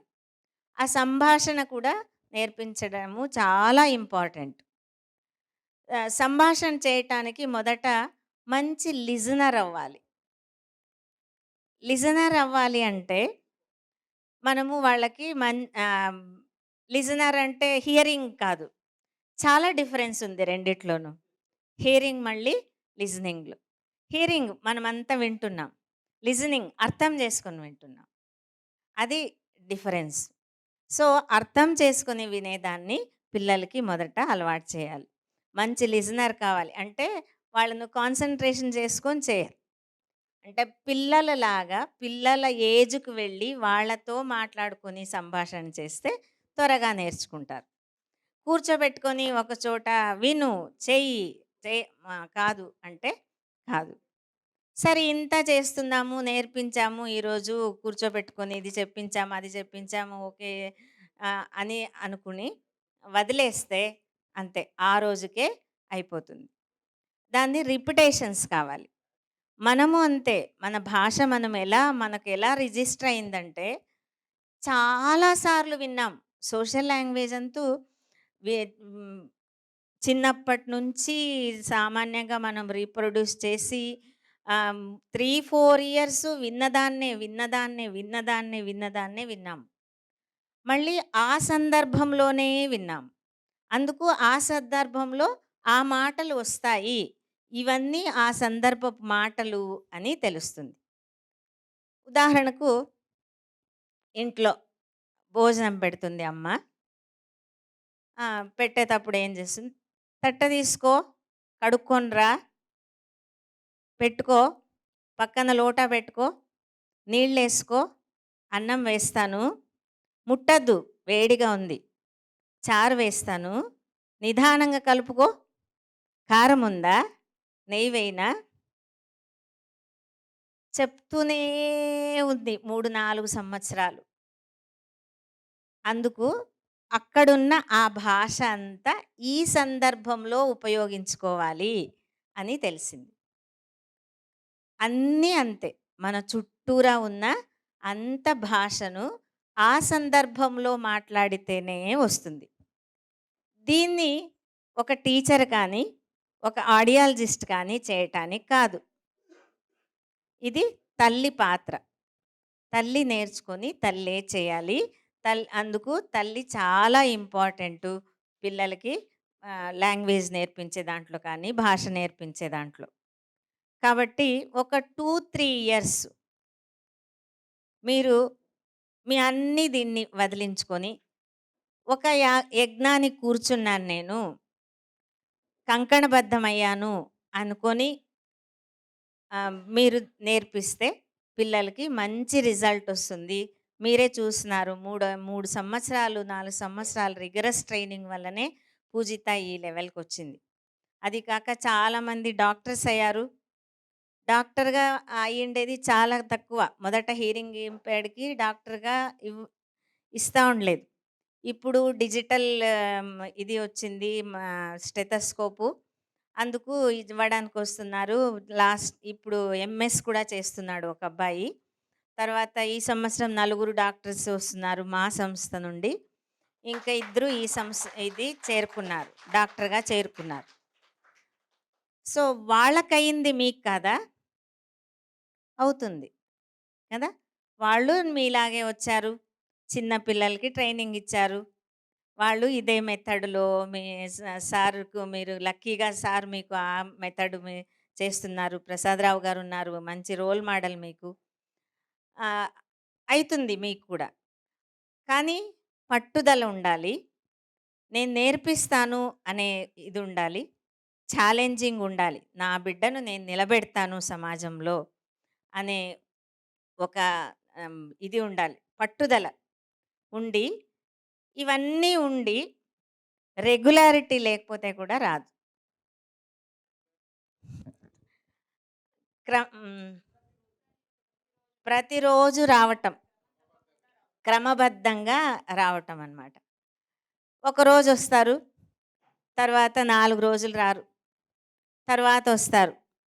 సో, ఒకరోజు పాపం ఏదో స్కూల్లోనో ట్రైనింగ్ సెంటర్‌లో ఏదో నేర్పించి పంపించుంటారు. 4 రోజులు ఎందుకు రాదో ఏదో వాళ్ళదే కారణాలుంటాయి. సో, పాపను, బిడ్డను వదిలేసుంటారు. తర్వాత నాలుగో రోజొచ్చేటప్పటికి మళ్ళీ మామూలు శూన్యమే అక్కడ.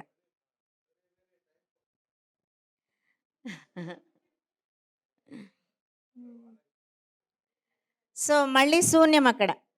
ఎందుకంటే, ఒకసారి నేనప్పుడే చెప్పాను రిపిటేషన్స్ లేకపోతే ఉండదని. మళ్ళీ అదే చెప్తా ఉంటేనే వాళ్ళకు రిజిస్టర్ అయితుంది. సో, మళ్ళీ శూన్యమే. మళ్ళీ మొదటి నుంచి చెప్పాల్సిందే. మళ్ళీ అప్పుడేమైతుందంటే పిల్లాడి పైన కోపమొస్తుంది. మనం చేసింది మర్చిపోతాం. మనం 4 రోజులు రాలేదు, రిపీట్ చేయలేదు, యాబ్సెంట్ అయినాము, పిల్లాడిని వదిలేసాము అవన్నీ మర్చిపోతామనమాట. మర్చిపోయి పిల్లాడి మీదే కోపమొస్తుంది. ఎన్ని సార్లు చెప్పాలి అనుకుంటాము. కానీ మనమే ఒక చదివేతప్పుడో, ఎప్పుడో ఒక పద్యం నేర్చుకోవాలంటేనో, ఒక ఏదో నేర్చుకోవాలంటే 10 సార్లు, 20 సార్లు చదివామని మర్చిపోతాం. చదివింటాం మనం. అయినా కూడా లాస్ట్ మూమెంట్‌లో తీసి పుస్తకం తీసి డడడడడ అని చదువుకొని పోతాం ఎగ్జామ్‌కి పోవాలంటే. అట్లాంటిది ఏమీ లేకుండా ఉన్న పాపకు, అబ్బాయికి మరి జ్ఞాపకం ఉంటుందా? అందుకు తల్లులందరూ ఒక్క రిక్వెస్ట్ అంతే. మనకు చాలా కష్టాలుంటాయి. ఎవరికి ఉండవు కష్టాలు. మళ్ళీ కష్టాలు ఎప్పుడు తీరిపోతాయి? టైం ఉందా దానికి? లేదు. ఎప్పుడూ ఉంటాయి. ఒకసారి ఉండవు. ఒకసారి మళ్ళీ వస్తాయి. జీవితాంతం అలా వస్తూనే ఉంటాయి. కొత్తవొస్తుంటాయి, చేరుకుంటుంటాయి, అవి సాల్వ్ అవుతుంటాయి, మళ్ళీ వస్తుంటాయి. ఆ! ఇప్పుడేదో కష్టమొచ్చింది. దీన్ని తీర్చుకొని వస్తాము అంటే, ఆ వేళకి ఇంకోటొచ్చి పడింటుంది. మరి మళ్ళీ ఒకటి అన్ని కష్టాల్లోపుకు ఈ కష్టం పెద్దది. సో, పెద్ద కష్టాన్ని మొదట తీర్చుకోవాలి. తర్వాత పిల్లలకుండే కష్టము మనకు తెలీదు. హియరింగ్ ఉన్న వాళ్ళకి, వాళ్ళకున్న హియరింగ్ లాస్ ఉన్న పిల్లలకున్న కష్టం మనకు తెలీదు. బాగా మంచి పిక్చరొస్తా ఉంటుంది. మంచి డైలాగ్స్ ఉంటాయి. ఒక్క క్షణం చెవి మూసిపెట్టుకోండి. మూసిపెట్టుకోలేము. మరి అట్లాంటిది మన పిల్లల గతి ఏమి? ఏమీ ఇది కాదు. మనం ఎంత ఎంజాయ్ చేస్తాం. ఒక ఇది పాటొచ్చిందంటే ట్యాప్ చేస్తాము. గుయ్యి గుయ్యి గుయ్యి అని గునుగును కూర్చుంటాము. ఎంత ఇది చేస్తాం. మరి ఆ పిల్లలకుందా? ఎంత డివైజొచ్చినా, ఎంత సఫిస్టికేటెడ్ మెషిన్స్ ఇది వేసినా కూడా, మంచి లాంగ్వేజొచ్చి, బాగా భాషా జ్ఞానము రాకపోతే ఏవి ఎంజాయ్ చేయలేడు. తర్వాత అన్నీ ఉన్న మనమే సమాజంలో చాలా సార్లు మోసపోతూ ఉంటాం. అంతా వినిపిస్తుంది, అంతా యోచన వస్తుంది. అట్లాంటిది వినికిడి లేకుండా, భాషా జ్ఞానం లేకుండా, ఆలోచన శక్తి లేకుండా, క్రొనాలజీ ఏదైన తర్వాత ఏది అని తెలియకుండా ఉంటే, ఇప్పుడు ఎక్స్‌ప్లాయిట్ చేసేవాళ్ళు ఉండరా? మోసం చేసేవాళ్ళుంటారు. అందుకు అవన్నీ ఆలోచన చేస్తే, మరి పిల్లాడికున్న కష్టం ఎక్కువనా? మీకున్న కష్టం ఎక్కువ? తర్వాత ఈ కష్టాన్ని ఇప్పుడే తీర్చుకోవాలి. లేకపోతే మళ్ళీ చేయి జారిపోతుంది. మనకున్న కష్టాల్ని కావాల్సుంటే తర్వాత ఏదో చేసి తీర్చుకోవచ్చు. ఏదో ఇల్లు కట్టొచ్చు. ఇల్లు అర్థమైపోయింది. ఇది డబ్బు లేదు. పోన్లే అంటే సరేలే తర్వాత ఎప్పుడో ఇది లోన్ తీసుకునో, ఇంకొకసారో మనకు అయినప్పుడు తీర్చుకుందాం అనుకోవచ్చు. కానీ ఈ కష్టాన్ని ఇప్పుడే తీర్చాలి. లేకపోతే చాలా కష్టమైతుంది. అది తర్వాత 5 ఏండ్లు అయిన తర్వాత బ్రెయిన్‌లో ఇప్పుడు లాంగ్వేజ్ అక్విజిషన్ పార్ట్ అని చెప్పాను గదా! భాష నేర్చుకునే భాగం ఒకటుంటుంది. అది సామాన్యంగా మామూలు సైట్ ఉంటే పక్కలో మధ్యలో ఒకటి ఏదైనా ఖాళీ ఉంటే వెనక వాడు ఒక అర్ధ అడుగు, పక్కనవాడు ఒక అర్ధ అడుగు, ఇంకొకడు ఒక అడుగు ఆక్యుపై చేసుకొని ఇల్లు కట్టుకునేసుకుంటాడు. అలాగే మన బ్రెయిన్‌లో కూడా వేరే ఆ పార్ట్‌ని వేరే వేరే ఇవి వచ్చేసి సెన్స్ ఆర్గాన్స్ ఆక్యుపై చేసుకునేస్తాయి. తర్వాత వేస్టింగ్ అని జరుగుతుంది ఒక శరీరంలో. ఏ భాగాన్ని మనం ఉపయోగించుకోమో అది తన శక్తిని కోల్పోతుంది. అలాగే 5 ఇయర్స్ దాకా వేచి ఉంటుంది. భాష వస్తుంది కావచ్చు అని. రాను రాను రాను రాను అది తన శక్తిని కూడా కోల్పోతుంది.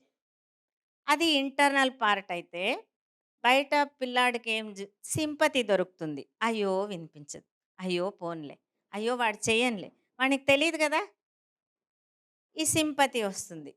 సింపతి వచ్చినప్పుడు వానికేమి ఏమీ తెలీదు. సో, వాడు చేష్టలు చేయటం మొదలుపెడతాడు. తర్వాత బ్రెయిన్ మామూలుగా పనిచేస్తాంది. చెవి నుంచి భాష పోవడం లేదంతే.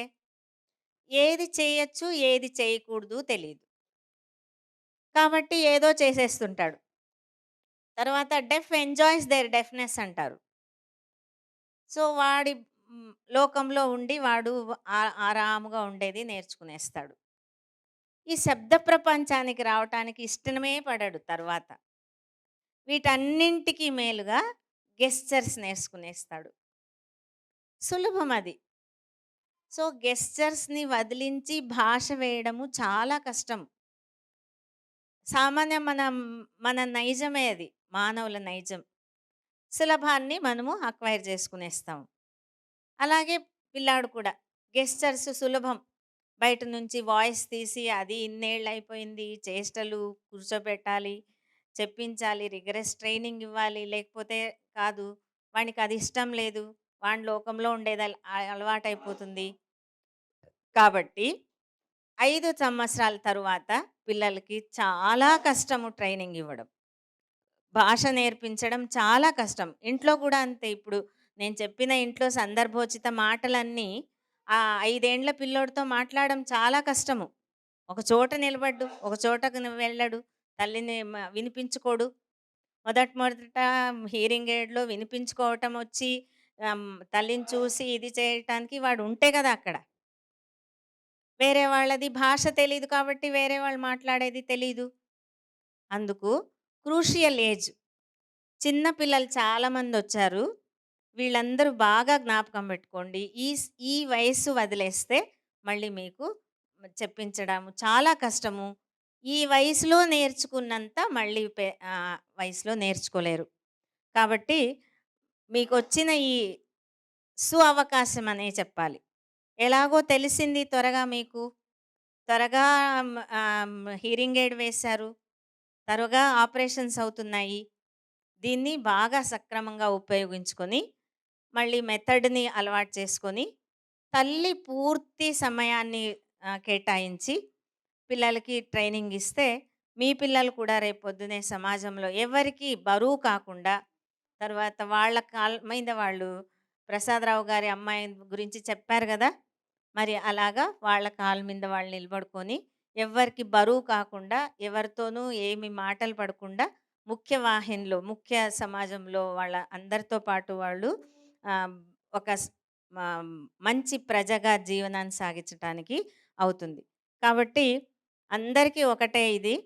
సారు మీకు లక్కీగా ఒక ఇన్‌స్టిట్యూట్ పెట్టారు. వాళ్ళు, వాళ్ళ టీమ్ అందరూ చేరి, దాన్ని బాగా ఉపయోగించుకోండి. ఇంకా అడగండి సార్‌ని. ఇంకా చేపిచ్చుకోండి. కానీ వదిలేయొద్దండి. వదిలితే మీకే నష్టము. తర్వాత చాలా టైమ్ కీప్ అప్ చేయడం లేదు. 2 రోజుల నుంచి గమనిస్తున్నాను. మీకే నష్టము. తర్వాత అక్కడున్న పిల్లలకి నష్టం. ఏదో పాఠం చెప్తుంటారు. పిల్లలకి ఏమో నేర్పిస్తుంటారు. మధ్యలో మీరొస్తారు. ఇక ఆ పిల్లలకి ఆగిపోతుంది. మీరొచ్చి కూర్చుంటారు. తర్వాత ఏదో మళ్ళీ స్టార్ట్ చేస్తారు. మళ్ళీ ఇంకొకరొస్తారు. మళ్ళీ ఆగిపోయింది. మళ్ళీ స్టార్ట్. ఇలా కొంచెం డిస్టర్బ్ అయితా ఉంది. కాబట్టి 7 గంటలకు బయలుదేరుతాము స్కూలుకి రావటానికి. 9:30కి 10కి అంటే, సరే 8కి బయలుదేరాము, రావటానికి కాలేదు, ఇంతసేపు అయిపోయింది, బస్సు దొరకలేదు అని చెప్తారు.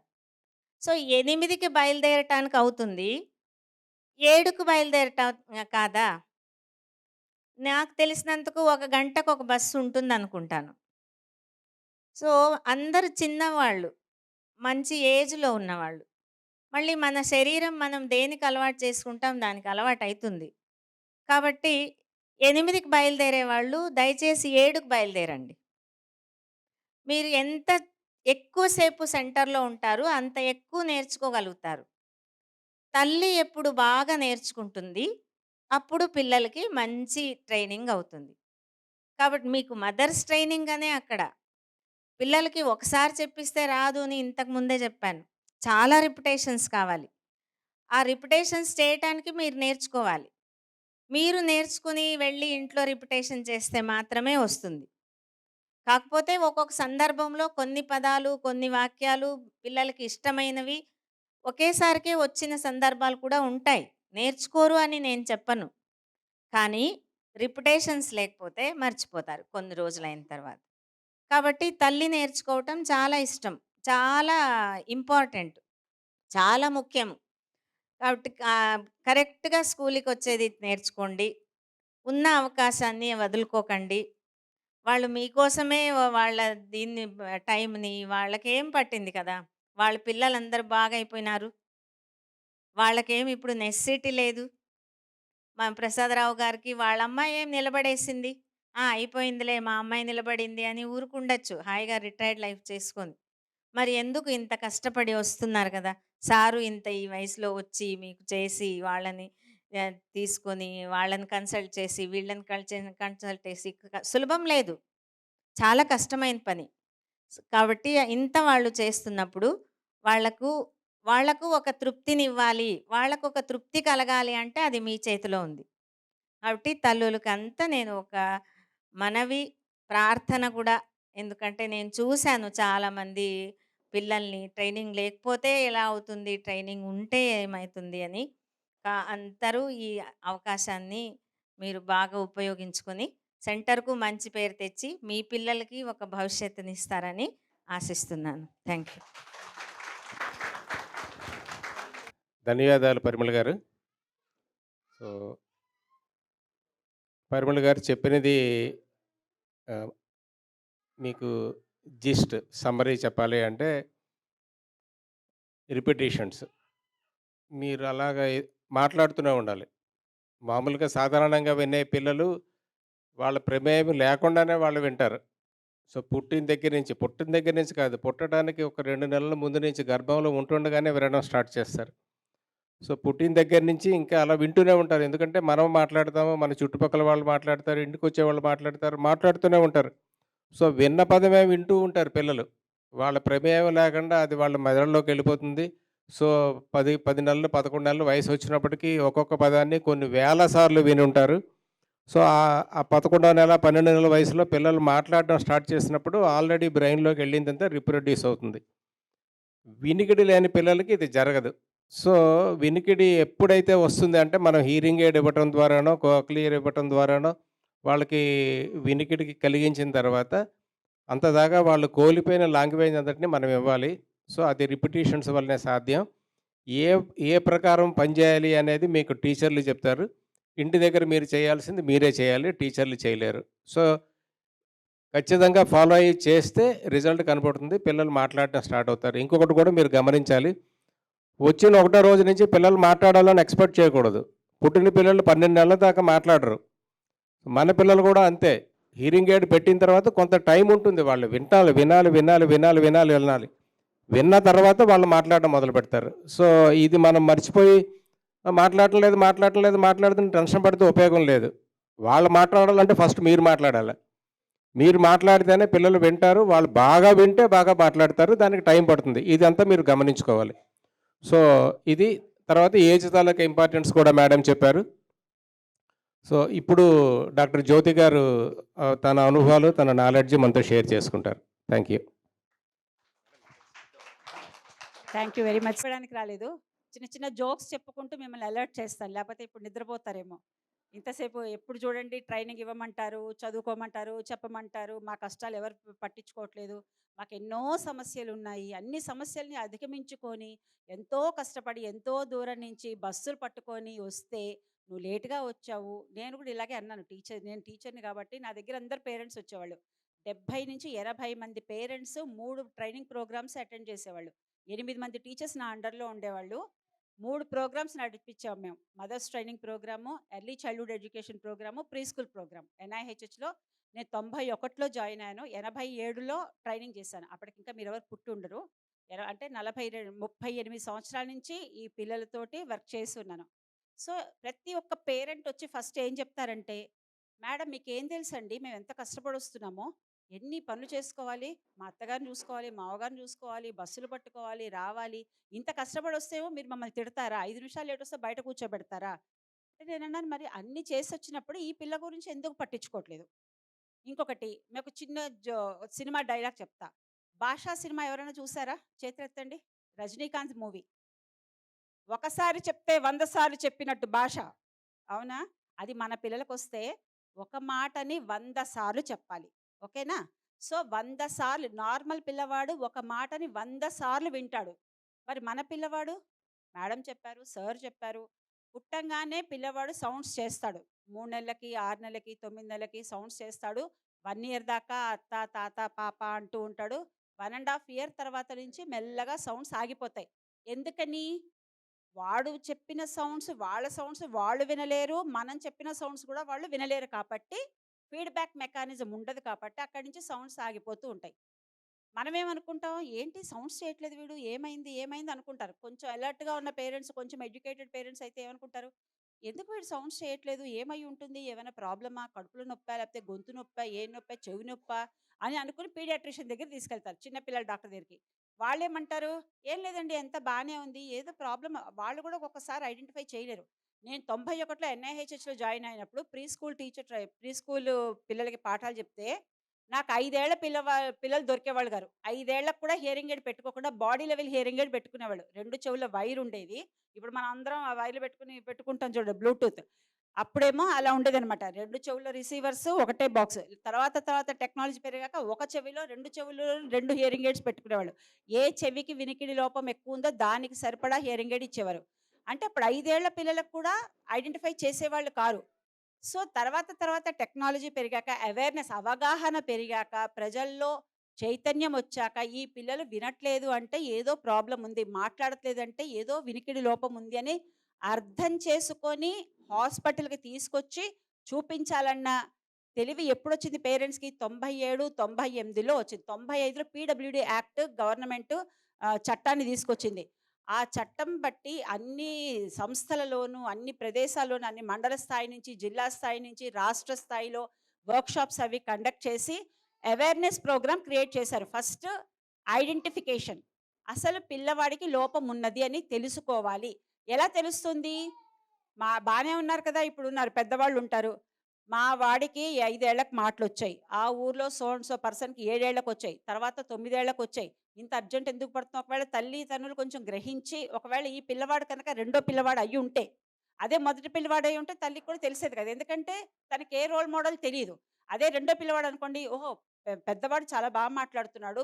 పెద్దమ్మ ఇందాక ఆవిడ చెప్పినట్టు. పెద్దమ్మాయికి చాలా బాగా వస్తే వీడికెందుకు రావట్లేదని వాళ్ళు ఐడెంటిఫై చేస్తారు. అదే మన పిల్లలే మొదటి వాళ్ళు అనుకోండి ఎంత కష్టమవుతుంది? సో, వాళ్ళేం చేసేవాళ్ళు మాటలు రావట్లేదంటే, ఏదో ప్రాబ్లమ్ ఉంది మేము హాస్పిటల్‌కి వెళ్తామంటే ఈ పెద్దవాళ్ళు ఏమనేవాళ్ళు ఇంట్లో ఫ్యామిలీ మెంబర్స్, "ఏం కాదులే వెయిట్ చెయ్యి. ఊరికే ఎందుకు ఏం అవసరం లేదు" అని చెప్పేవాళ్ళు. వీళ్ళు ఎలాగో ఒప్పించి ఇది చేసి పాపం గ్రామాల నుంచి, మండలాల నుంచి మా దగ్గరికొచ్చేవాళ్ళు. టెస్ట్ చేయంగానే అప్పటిదాకా తల్లి నేను ఎందుకంటే ఎక్కువగా ఇప్పుడు ట్రైనింగ్ గురించి మేడం ఎలా చెప్పారో, ఏమేం చేయాలన్నది చెప్పారు. నేను తల్లుల యొక్క నేను సైకాలజిస్ట్‌ని కాబట్టి ఒక తల్లి యొక్క మానసిక స్థితి, ఒక తండ్రి యొక్క మానసిక స్థితి ఎలా ఉంటుంది అందులోంచి ఎలా బయటపడాలన్నది నేను కొన్ని టిప్స్ చెప్తాను మీకు. సో, వస్తారు. వచ్చాక టెస్ట్ చేస్తారు. అప్పటిదాకా ఏ ఏ అపోహలో ఉంటారు తల్లిదండ్రులు?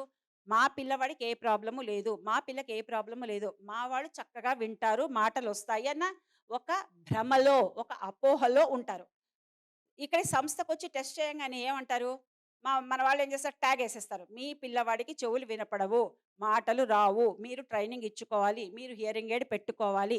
ఫినిష్. అక్కడితో మొత్తం వాళ్ళల్లో ఉండే ఆత్మస్థైర్యము, కాన్ఫిడెన్స్ లెవెల్స్ మొత్తం దిగిపోతాయి, తగ్గిపోతాయి. ఎందుకని? అప్పటిదాకా ఒక ఊహలో ఉన్నవాళ్ళు ఒక్కటేసారి మీ పిల్లవాడికి ఏమీ లేదని ఒక ట్యాగ్ ఎయ్యంగానే భరించలేకపోతారు. ఎంతమంది పేరెంట్స్ అయితే మా దగ్గరికేంటంటే ప్రతి ఒక్క పేరెంట్ టెస్ట్ అవ్వంగానే నా దగ్గర రావాలి కౌన్సెలింగ్‌కి. తర్వాత నేను వాళ్ళకి కౌన్సెలింగ్ చేసి, వాళ్ళని అర్థం చేయించి, ప్రాబ్లమ్‌ని యాక్సెప్ట్ చేయించి, నెక్స్ట్ నేను ట్రైనింగ్ స్టార్ట్ చేస్తా. ఎందుకంటే, మీ అందరికి కూడా చెప్తున్నా, ప్రాబ్లమ్‌ని అర్థం చేసుకోకపోతే తల్లిదండ్రులు కానీ, ఫ్యామిలీ మెంబర్స్ కానీ, they doesn't start work with the kid. పిల్లలతోటి పని చేయడానికి అంగీకరించరు. ముందు ప్రాబ్లమ్‌ని అర్థం చేసుకోవాలి. అర్థం చేసుకున్నాకే then you start training. Giving training తర్వాత మీ ఇన్‌పుట్స్ ఏవియ్యాలి, మీరు ఎఫర్ట్స్ ఎలా పెట్టాలి, ఎలా కష్టపడాలి, ఎలా పని చేయాలన్నది తెలుసుకుంటారు. సో, ఒక రకమైన డిప్రెషన్‌లోకెళ్ళిపోయాక ఫస్ట్ చేసే పని ఏంటంటే తల్లి ఏడుస్తుంది. తల్లి గాని, తండ్రి గాని నా దగ్గరికి చాలా మంది పేరెంట్స్ వస్తారు. ఫాదర్స్ కూడా ఏడుస్తారు అసలు నిజంగా. ఇప్పటికి కూడా నేను సెంటర్ నడుపుతున్నాను. ప్రతి ఒక్క ఫాదరు కళ్ళు చెమర్చకుండా ఉండరు. "ఏంటి మేడం మా పిల్లాడికే ఎందుకిచ్చింది? మేమేం కర్మ చేశాం? మేమేం పాపం చేశాము?" నేనొకటే చెప్తా. Past is past. అయిపోయింది. ఇప్పుడేం చేయాలో ఆలోచించండి. ఇప్పుడు మీ అందరికీ హియరింగ్ ఎయిడ్స్ ఇచ్చారు. ఇంత చిన్న వయసులో మాకసలు మేము ట్రైనింగ్ చేసిన నేను ఉద్యోగం చేసినప్పుడు ఇంత చిన్న పిల్లలు దొరకలేదు మాకు. 2000లో బాల విద్యాలయతోటి ఎన్ఐహెచ్‌హెచ్ ముంబై వాళ్ళు ఒక ప్రోగ్రామ్ కండక్ట్ చేశారు. ఎర్లీ చైల్డ్‌హుడ్ ఎడ్యుకేషన్ ప్రోగ్రామ్ అని డిఫరెంట్ స్టైల్‌లో 0-2, 2-4, 4-6 ఇయర్స్ 3 లెవెల్స్‌లో మా అందరిని పిలిచి మాస్టర్ ట్రైనర్స్ ప్రోగ్రామ్ ఇచ్చారు. ఒక సిలబస్ తయారు చేసాం. కోర్ సిలబస్ తయారు చేసి మళ్ళీ మేము మా సెంటర్‌కొచ్చి 3 సంవత్సరాల పాటు మేము వెళ్లి ట్రైనింగ్ చేసొచ్చాం. నేర్చుకునొచ్చి ఇక్కడేం చేసాం హైదరాబాద్‌లో అన్ని ప్రైవేట్ స్కూల్స్‌లో పనిచేసే టీచర్స్ అందరిని పిలిచి 1 మంత్ ఓరియంటేషన్ ప్రోగ్రామ్ ఇచ్చాం. ఆ 3 సంవత్సరాల కోర్స్‌ని కండెన్స్ చేసి 1 మంత్ ట్రైనింగ్ ఇచ్చి, ఇన్ సర్వీస్ ట్రైనింగ్ అది కూడా టీచర్స్ వాళ్ళ మేనేజ్‌మెంట్ స్పాన్సర్ చేసి పంపించారు. వాళ్ళందరికీ టీచింగ్ ప్రాక్టీస్ అంటే 1 మంత్‌లో ఎలా ఉంటుందంటే 15 డేస్ ఏమో థియరీ ఉంటుంది. 15 డేస్ ప్రాక్టికల్స్ ఉంటాయి. సో, ఏదైతే నేర్చుకున్నామో పిల్లలతోటి ఇంప్లిమెంట్ చేయాలి. సో, నాకప్పుడు 2000లో నేను మాస్టర్ ట్రైనర్. నేను నా దీంట్లో కోఆర్డినేట్ చేశాననమాట. సో, మాకసలు పిల్లలు దొరికేవారు కాదు టీచింగ్ ప్రాక్టీస్‌కి 2000లో అది. 2002 నుంచి we got first kid 6 days baby. 6 days baby identification కోసం వచ్చింది ఎన్ఐహెచ్‌హెచ్‌కి. సో, అది మాకు మైల్‌స్టోన్. అక్కడి నుంచి స్టార్ట్ అయిందనమాట. సో, ఏమవుతుందంటే ఎంత తొందరగా పిల్లవాడి ప్రాబ్లమ్‌ని గుర్తిస్తామో, గుర్తించడంతోటే కాదు, గుర్తించగానే ఏం చేయాలి వెళ్ళి స్పెషలిస్ట్‌ని కలవాలి. ఈఎన్‌టీ స్పెషలిస్టా, ఆడియాలజిస్టా కలవాలి. తర్వాత టెస్ట్ చేయించుకోవాలి. ఆ టెస్ట్ చేయించుకోగానే అయిపోతుందా? ఇవాళ టెస్ట్ చేయించాం తర్వాత ఎప్పుడో మిషన్ పెడదాంలే కాదు. ఎ మిషన్ పెట్టించాలి. ఎందుకు హియరింగ్ ఎయిడ్ పెడితే ఇన్సల్ట్. మా పిల్లవాడికి హియరింగ్ పెడితే అందరూ అంటారు గదా! నేను ఎన్నో సంవత్సరాలు చూసాను. ఏదైనా ఫంక్షన్‌కి వెళ్ళమంటే మిషన్ లేకుండా వస్తారు. ఎందుకు పెట్టుకోరంటేను, ఇవాళ పండగండి, ఇవాళ బర్త్‌డే అండి. మిషన్ పెట్టుకుంటే అందరూ నవ్వుతారండి, అందరూ చూస్తారండి, అందరూ అడుగుతారండి అంటే ఇంకా నువ్వు ప్రాబ్లమ్‌ని యాక్సెప్ట్ చేయట్లేదు. నువ్వు ప్రాబ్లమ్‌ని యాక్సెప్ట్ చేసేదాకా సమాజం నిన్ను చూసి నవ్వుతూనే ఉంటుంది. నువ్వు ఎదురు తిరగాలి. సమాజం అంటే ఎవరమ్మా? మన చుట్టూ ఉన్నవాళ్ళే. మనం వాళ్ళకి ఇంపార్టెన్స్ ఇస్తే వాళ్ళు మనకి నెత్తి మీద ఎక్కి కూర్చుంటారు. Don't care. అవును నా పిల్లకి ప్రాబ్లమ్ ఉంది. నా పిల్లవాడికి ప్రాబ్లమ్ ఉంది. నేను మిషన్ పెట్టుకుంటున్నాను. నేను ట్రైనింగ్ ఇస్తున్నాను. ఏమైంది ప్రాబ్లమ్ అని మీరు ఎదురు తిరిగిన రోజు ఎవ్వరు మిమ్మల్ని వేలెత్తి చూపించరు. ఫస్ట్ మీకు కాన్ఫిడెన్స్ లెవెల్స్ పెరగాలి. నమ్మకం పెరగాలి. నేనిక్కడికి వెళ్తే నా పిల్ల బెనిఫిట్ పొందుతుంది. నేను ఈ హియరింగ్ ఎయిడ్ పెట్టాక నా పిల్లని నేను నార్మల్ చేస్తాను. నేను ఫస్ట్ రాగానే పేరెంట్స్‌కి అదే చెప్తా. ముందు మీరు యాక్సెప్ట్ చేయండి. వర్క్ చేస్తావా? చేస్తానంటే నేను అడ్మిషన్ ఇస్తా. లేకపోతే ఇవ్వను. నేను చాలా స్ట్రిక్ట్‌గా ఉండేదాన్ని. కాబట్టే ఈ రోజు నా పిల్లలు నేను 1000 మంది పిల్లలకి ట్రైనింగ్ ఇచ్చా. ప్రౌడ్‌గా చెప్తున్నాను. సార్ గూడా చూసారు. అందరు గవర్నమెంట్ ఎంప్లాయీసే సార్ దగ్గరికొచ్చారు. ఆ రోజు వాళ్ళు ఛాంపియన్ అవార్డ్స్ తీసుకున్నారు. 1000 మంది పిల్లలు 10,000 మంది పేరెంట్స్‌కి ట్రైనింగ్ ఇచ్చా. ఆ 1000 మంది తల్లులు కాదు.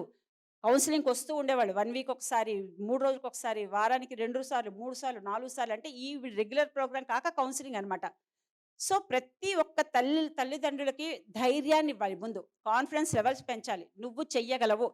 అవునా అండి మా పిల్లకి మాటలు రావు కదండీ! అసలు ఇలా మిషన్ పెట్టుకుంటే మాటలొస్తాయా? అని అడిగేవారు. నేను తీసుకొచ్చి రోల్ మోడల్ చూపించేదాన్ని. క్లాస్‌లో జరుగుతుంటే ఆ పిల్లలు ఎలా మాట్లాడుతున్నారో చూడండి. మరి ఇంతకుముందు వాళ్ళ అమ్మలతో మాట్లాడారు. "మీ పిల్ల ఇక్కడికొచ్చినప్పుడు మాట్లాడేదా? ఇలాగే ఉండేదా?" అంటే వాళ్ళు చెప్పేవాళ్ళు. "లేదు మా పిల్లలు మా అమ్మ అని అమ్మ గూడా అనలేదు. ఇక్కడికొచ్చాక ఇవన్నీ నేర్చుకున్నారు." ఇంకొకటి మేడం చెప్పినట్టు నేను పేరెంట్ ఇన్వాల్వ్‌మెంట్ ప్రోగ్రామ్. మదర్ కంపల్సరీగా క్లాస్‌లో కూర్చోవాల్సిందే. 3 అవర్స్ 9-12 ఒక బ్యాచ్ ఉండేది. 2-5 ఒక బ్యాచ్ ఉండేది. కూర్చోవాలి, నేర్చుకోవాలి. తర్వాత ఏంటి వారానికి ఒకసారి తల్లి వచ్చి పాఠాలు చెప్పాలి. మేము వెనక కూర్చొని చూస్తూ ఉండేదాన్ని. ఎలా చెప్తున్నారు ఏంటి? Parent involvement programme. సో, తల్లిదండ్రులు ఎందుకని ఇంట్లో మీరు ఎలా చెప్తున్నారో మాకు తెలీదు. అప్పట్లో ఈ స్మార్ట్ ఫోన్‌లు, వీడియోలు తీసడానికి ఏం లేదుగా. ఇప్పుడైతే నేను మా పేరెంట్స్‌కి చెప్తా. ఇంట్లో వీడియో తీసి నాకు పంపించండి. నేను కరెక్ట్ చేసి పంపిస్తాను అని. అప్పుడు ఈ ఫోన్‌లున్నాయా? ఏమీ లేవు.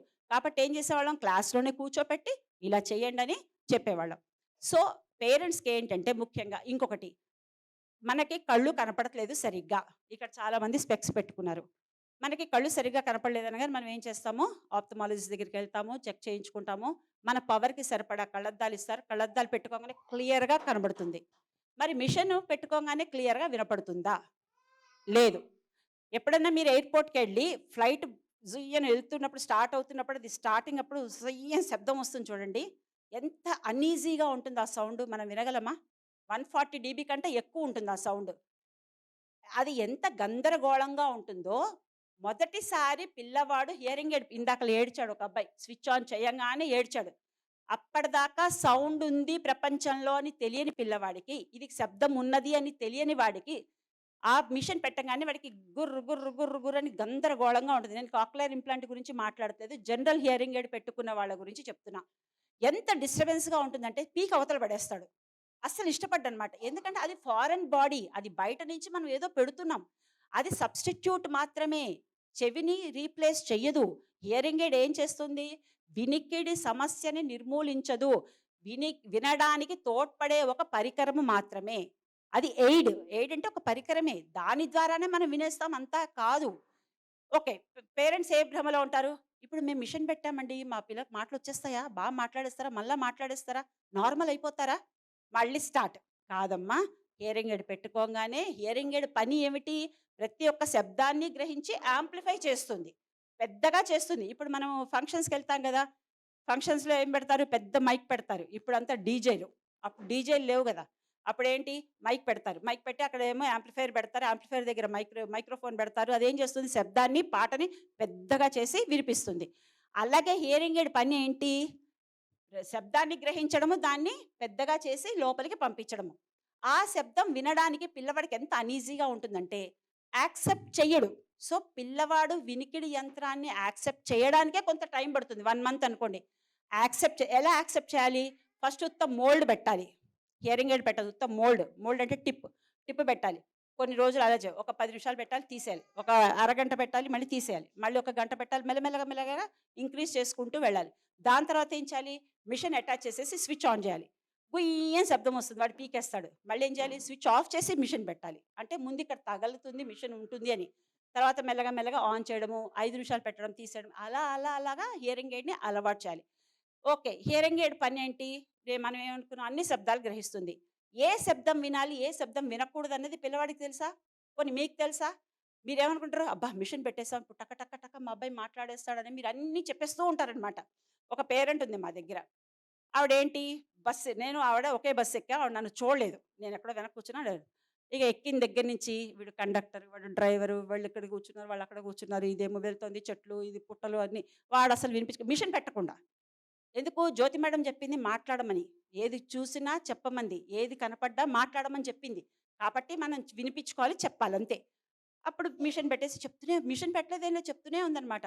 నేను కామ్‌గా అన్నీ చూస్తూన్నా. క్లాస్‌కొచ్చింది. క్లాస్‌కొచ్చాక "ఇవాళ ఏ బస్ ఎక్కావమ్మా నువ్వంటేను 26 ఎం ఎక్కాను మేడం" నేనంది. "నేను కూడా నీ వెనకాతలే ఉన్నా" "అవునా మేడం! మీరు వెనకాతలే ఉన్నారా? నేనెంత మాట్లాడానో మా అబ్బాయితో మీరు చూసారా? మిషన్ పెట్టావమ్మా" బ్యాటరీ అయిపోయింది మేడం. మరి ఎందుకు చూసుకోలేదు? మరి మిషన్ పెట్టకుండా మాట్లాడితే ఏం ఉపయోగం అమ్మా? అన్నీ మాట్లాడుతుంటే విన్నాడు మేడం. నా వైపు చూసాడు. ఏదేంటో అర్థం కాకుండా నువ్వు చెప్పుకుంటూ పోతే ఏం ఉపయోగం? అంటే మీనింగ్‌ఫుల్ కన్వర్జేషన్ ఉండాలి. ఇందాక మేడం చెప్పారుగా సందర్భానుసారంగా, అర్థవంతమైన భాషలో, సరళమైన భాషలో, సింపుల్ లాంగ్వేజ్, చక్కటి వొకాబులరీ, క్లారిటీతో వాడికి వినపడట్లేదు కదా అని మిషన్ పెట్టగానే గట్టిగా అరిచారనుకోండి, అది అది ఇంకా యాంప్లిఫై అయిపోయి వాడికి ఇంకా అనీజీ వస్తుంది. వినపడట్లేదు కదండీ! పెద్దగా మాట్లాడమన్నారు కదండీ! ఎవరు మాట్లాడమన్నారు? మంద్ర స్థాయిలో వాడు వినేటట్టుగా 3 ఫీట్ డిస్టెన్స్ నుంచే మాట్లాడండి. 5 ఫీట్ అంతే. మరీ అంత దూరంగా ఉండ గట్టిగా అరవండి. కానీ ఇక్కడ ఇంకొకటి పేరెంట్స్ చేసే తప్పేంటంటే మిషన్ పెట్టంగానే పేరు పెట్టి పిలిచేస్తారు. మా వాడు పేరు పెడితే వినట్లేదు మేడం. మరి ఈ మిషన్ ఎందుకు? మాకు అవసరం లేదు. మేము ₹1,00,000 పెట్టి కొన్నాం. 8,000 అప్పట్లో 8,000 మాకు ఎక్కువనమాట. 8,000 ఒక్కొక్క మిషన్ పెట్టే కొన్నాం మేడం. అసలు పేరు పెట్టి పిలిస్తే వినపడట్లేదు. అసలు వాడి పేరు వాడు అదని తెలిస్తే గదా! పిలిచి నీ పేరిది, నీ పేరిది అని ఒక 100 సార్లు చెప్తే అప్పుడు 101 కనీసం స్పందిస్తాడు. ఇలా పిలిచినప్పుడు కనీసం ఇలా తిరిగి చూస్తాడు. సో, మిషన్ పెట్టంగానే ఏం చేయాలి? ఆడిటరీ ట్రైనింగ్ అని ఉంటుంది. వినికిడి శిక్షణ. ప్రతి ఒక్కటి మనం వింటాం. ఇప్పుడు నేను మాట్లాడుతున్నాను. మీరందరూ హియరింగా? లిజనింగా? ఏంటి తేడా? ఇందాక మేడం కూడా చెప్పారు. ఏంటి తేడా? హియరింగ్‌కి, లిజనింగ్‌కి తేడా ఏంటి? ఆకలేస్తుంది సార్ వీళ్ళందరికీ. నోరిప్పట్లేదు. చెప్పండమ్మా. మీరందరూ వింటున్నారా? గ్రహిస్తున్నారా? వింటున్నారు. Very good. అందరూ హియరింగే సార్. అన్నం పెట్టండి తొందరగా. అమ్మా, వినడం అంటే ఇప్పుడు నేను క్లాస్ చెప్తుంటే కూడా బయట ఏవో శబ్దాలు వస్తుంటే అవన్నీ వింటాం. కానీ మనం దాని మీద అటెన్షన్ పే చేస్తామా? శ్రద్ధ పెడతామా? కాదు. శ్రద్ధగా విని గ్రహించడాన్ని లిజనింగ్ అంటాము. ఓకే. ఇప్పుడు మనం పిల్లలకి ఏం చేస్తాము? They here the sound. Sound ఉంది. ఏదో సౌండ్ వస్తోంది అనుకుంటారు కానీ ఏది సౌండ్? దేని నుంచి వస్తుంది? ఎలా వస్తోంది? దేనికి మనం రెస్పాండ్ అవ్వాలన్నది వాళ్ళకి తెలీదు. దీన్ని వినికిడి శిక్షణ అంటారు. ఫస్ట్ ఏంటి? Sound identification. సౌండ్ ఉంది ప్రపంచంలో. ఈ ఇన్‌స్ట్రుమెంట్ ఈ సౌండ్ ఇస్తుంది. ఈ లెటర్ ఈ సౌండ్ ఇస్తుంది. ఈ ఓవెల్ ఈ సౌండ్ ఇస్తుంది. అచ్చులు తెలుగు ఈ అచ్చులు ఈ సౌండ్స్ ఇస్తాయి. ఈ హల్లులు ఈ సౌండ్స్ ఇస్తాయి. ఈ ఇన్‌స్ట్రుమెంట్ ఈ డ్రమ్ ఈ సౌండ్ ఇస్తుంది. కంజీరా ఈ సౌండ్ ఇస్తుంది. హై ఫ్రీక్వెన్సీ సౌండ్స్, లో ఫ్రీక్వెన్సీ సౌండ్స్. సో, ఈ సౌండ్స్ ఉన్నాయని ఫస్ట్ గ్రహించేటట్టు చేయాలి. దాని తర్వాత డిస్క్రిమినేషన్. 2 శబ్దాల మధ్యలో భేదాన్ని గుర్తించడం. దాని తర్వాత ఇమిటేషన్. ఒక సౌండ్‌ని మళ్ళీ ఇమిటేట్ చేయడం. దాని తర్వాత రిపీట్ చేయడం అర్థం చేసుకొని. దాని తర్వాత రీప్రొడ్యూస్ చేయడం. ఓకే. సో, 5 స్థాయిలలో ఆడిటరీ ట్రైనింగ్ ఉంటుంది. Discrimination, identification, awareness. First sound ఉందని awareness, identification, discrimination, imitation and repetition. ఈ 5 స్థాయిలలో సౌండ్స్ ఉన్నాయని గ్రహించాక తర్వాత మనం స్పీచ్ సౌండ్స్‌ని స్టార్ట్ చేయాలి. మీరనుకుంటారు, ఇంత ప్రాసెస్ ఎందుకు అనవసరంగా? అవసరమా? మంచి హియరింగ్ ఎయిడ్ పెడితే వచ్చేస్తుంది గదా! మీరు ₹1,00,00,000 పెట్టి హియరింగ్ ఎయిడ్ పెట్టినా మీరు ట్రైనింగ్ ఇవ్వాల్సిందే. ఇంకొకటి, పిల్లవాడు ఎదురుగుండా కూర్చొని మాట్లాడాల్సిందే. వాడు ఇటు సైడ్, అటు సైడ్ లోకలైజేషన్ అంత తొందరగా రాదు. ఎటువైపు నుంచి సౌండ్ వస్తుందో అన్నది ఇంకా గ్రహించలేరు కాబట్టి ముందు ఎదురుగుండా కూర్చొని చెప్పాలి. తర్వాత పక్క నుంచి, తర్వాత వెనకాతల నుంచి మళ్ళీ డిస్టెన్స్ పెంచుకుంటూ ఫస్ట్ 3 ఫీట్, 5 ఫీట్, 8 ఫీట్ అట్లా చేసుకుంటూ వెళ్ళాలి. మేడం, ఈ సౌండ్స్ అన్నీ నేర్చుకోవడం అవసరమా? ఎందుకంటే స్పీచ్ నేర్చుకోవాలంటే, భాష నేర్చుకోవాలంటే ముందు సౌండ్ అవేర్‌నెస్ ఉండాలి. స, ష, క, త, ప. ఈ లెటర్స్, ఈ ఓవెల్స్ కానీ, ఈ కాన్సనెంట్స్ కానీ ఈ సౌండ్ ప్రొడ్యూస్ చేస్తుందన్నది వాడికి ఐడెంటిఫికేషన్ లేకపోతే నెక్స్ట్ స్పీచ్ రాదు. ఇంకొకటి, స్పీచ్‌కి, లాంగ్వేజ్‌కి తేడా ఏంటి? మేడం చెప్పారు. నేను ఒకటి ఎగ్జాంపుల్ చెప్తా. ఫ్యాన్. ఫ్యాన్ పలుకు సరిగ్గా. Fan, fan, fan. ఫ్యాన్ అంటే పలుకుతాడు. ఏది ఫ్యాన్ అంటే చూస్తాడు. మనం ఫ్యాన్, ఫ్యాన్ అని మాట్లాడతామా? ఫ్యాన్ వెయ్యి, ఫ్యాన్ ఆఫ్ చెయ్యి, ఫ్యాన్ ఏస్తే గాలొస్తుంది, కరెంట్ పోతే ఫ్యాన్ ఆగిపోయింది, ఇవన్నీ మాట్లాడతామా?